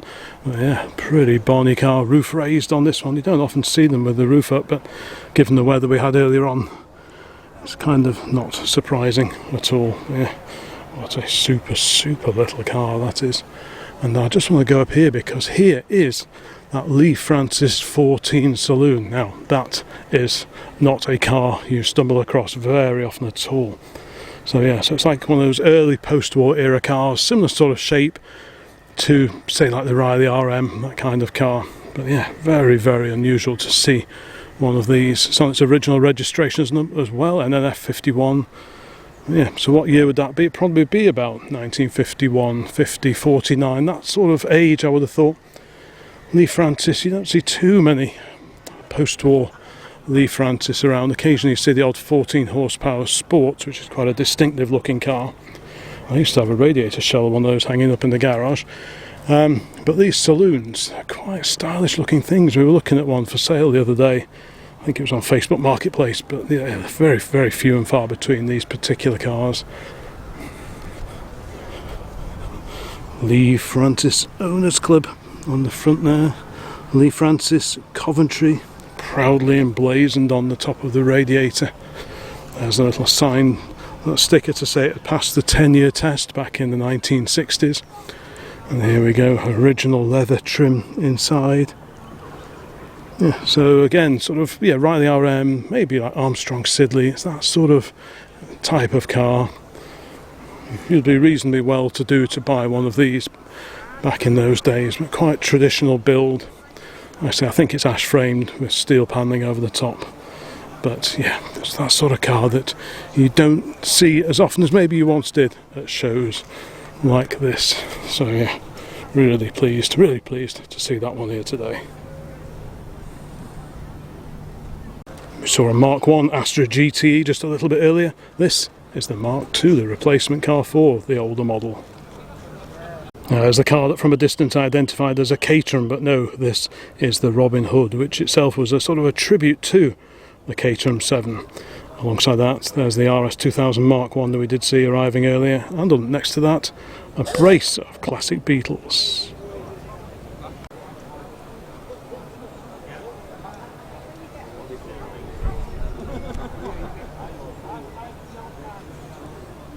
A JBA Falcon kit car alongside another Vauxhall Cavalier Mark II, but this one the lesser spotted convertible version.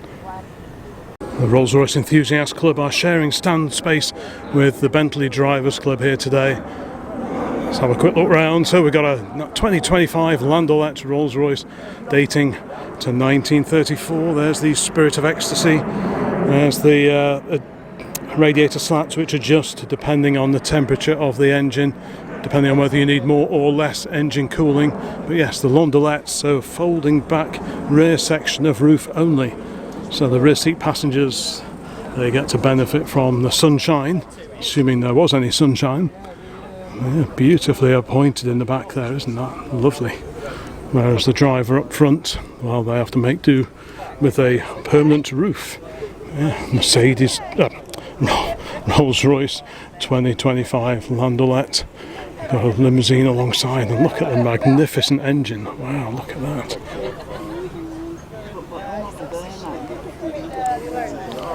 Beautiful fittings and detailing on cars of this age. Look at that. Just magnificent.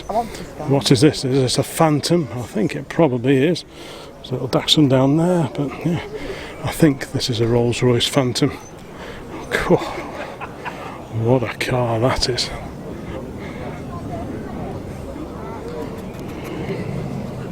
I could just put that engine in my living room and stare at that rather than the TV, because I just look at all the beautiful linkages, the detailing.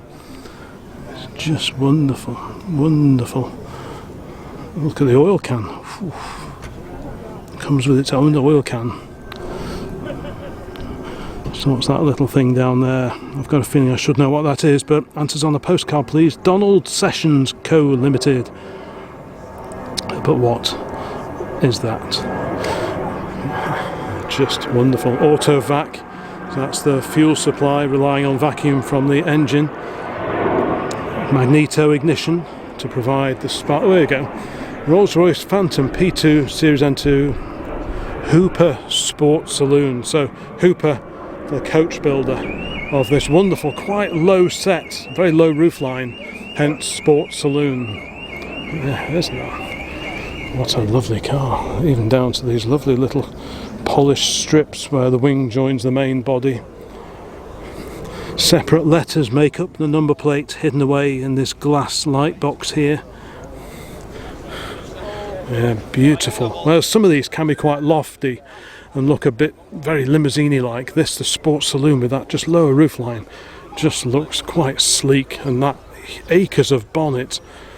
The Phantom was a big car, but with that very low slung body it is actually quite sleek, certainly a lot sleeker than some of the Phantoms we see. That really is. That is probably my favourite car today so far. Absolutely glorious. Slightly later Rolls-Royce here from the 1950s, but we're back to pre-war, to the vintage era most definitely with this one. Is this another 20 horse? I suspect it probably is. And again, lovely quality car. So this one, a 4-door saloon with partition. Does that make it a limousine or a Landaulet perhaps? I think this rear roof probably does fold down. Yeah, look at all these lovely plated fittings in the back, nice rope pulls to pull yourself elegantly out from the interior of the car. But, glorious, wonderful cars. Right, we've got some later Bentleys and Rolls Royces just down the way here. And we've got a two-door Mulliner Park Ward Rolls Royce just on the end here. We've got a Silver Shadow 1 just here. Let's have a quick look in the window. So this is a 74 Silver Shadow, one of 37,174 that were built at the Crewe factory. Of course, Rolls-Royce no longer based in Crewe, but at the time Rolls-Royce and Bentley motor cars were produced there. Got a Mulliner edition Bentley just here. Oof. Well, no, we did see this one arriving early, but I don't think did I catch a clip of it? I don't think I did.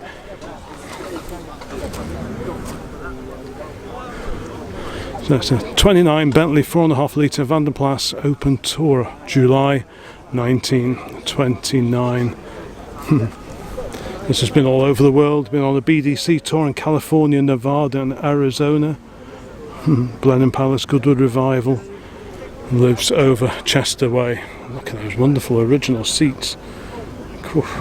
I feel a few spits and spots. I've got a feeling a little bit of the damp stuff is on its way. Just kind of a shame, but not to worry. Look at these lights, they're sort of diver's helmet style of lights on the back. That really is very, very nice indeed. Just another Derby Bentley here.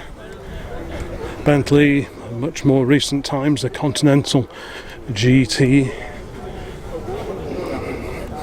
Yeah, real great display here, but of all of them, this Phantom, this has to be my car of the show so far. Battery light is flashing red, but just want to have a very, very quick look at this super rare Borg Ward Isabella Coupe. Wow, that is not something we see very often on these shores at all.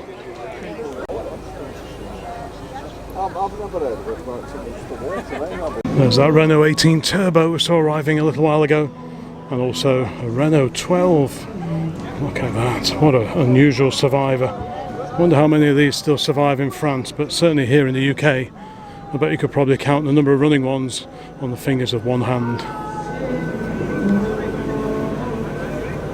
Saying that, there's another one right behind it, a Renault 12 TS.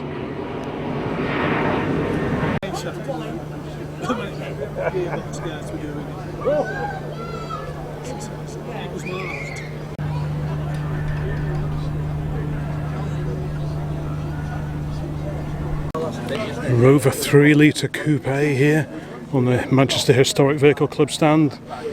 Nice little Morris 8 over there as well, next to Mitsubishi Lancer Turbo. Battery light still flashing red. MGYA Saloon just there in two-tone green.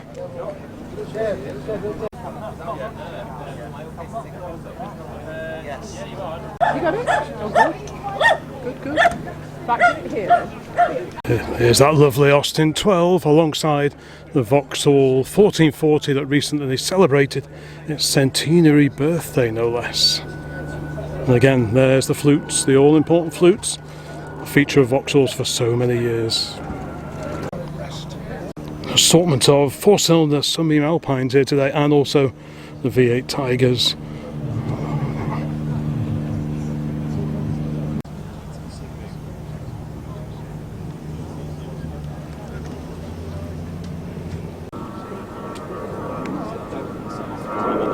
Two Nissan Bluebirds, and the one here, owned by a supporter of our channel no less, is for sale. So there's the details if you wish to add a Nissan Bluebird to your collection. Here you go, there's the details, and there we go. Super clean example of the 5-door hatch Datsun, or Nissan rather, Bluebird. Hey, there we go. OCC supporter, right. So there we go, folks, that was my visit to this year's Classic Car Spectacular here at Tatton Park. It's a 2-day event, and the same will happen again tomorrow, but we are elsewhere tomorrow. So thank you so much for watching this particular video. Please give it a like, subscribe, comment if you haven't done already. It's always really interesting to read your thoughts on the cars that feature in these videos. Maybe you're quite taken by this lovely little low-light Morris Minor MM. So yeah, thank you so much for watching. Loads more videos lined up for the rest of the year. So yeah, see you again very, very soon.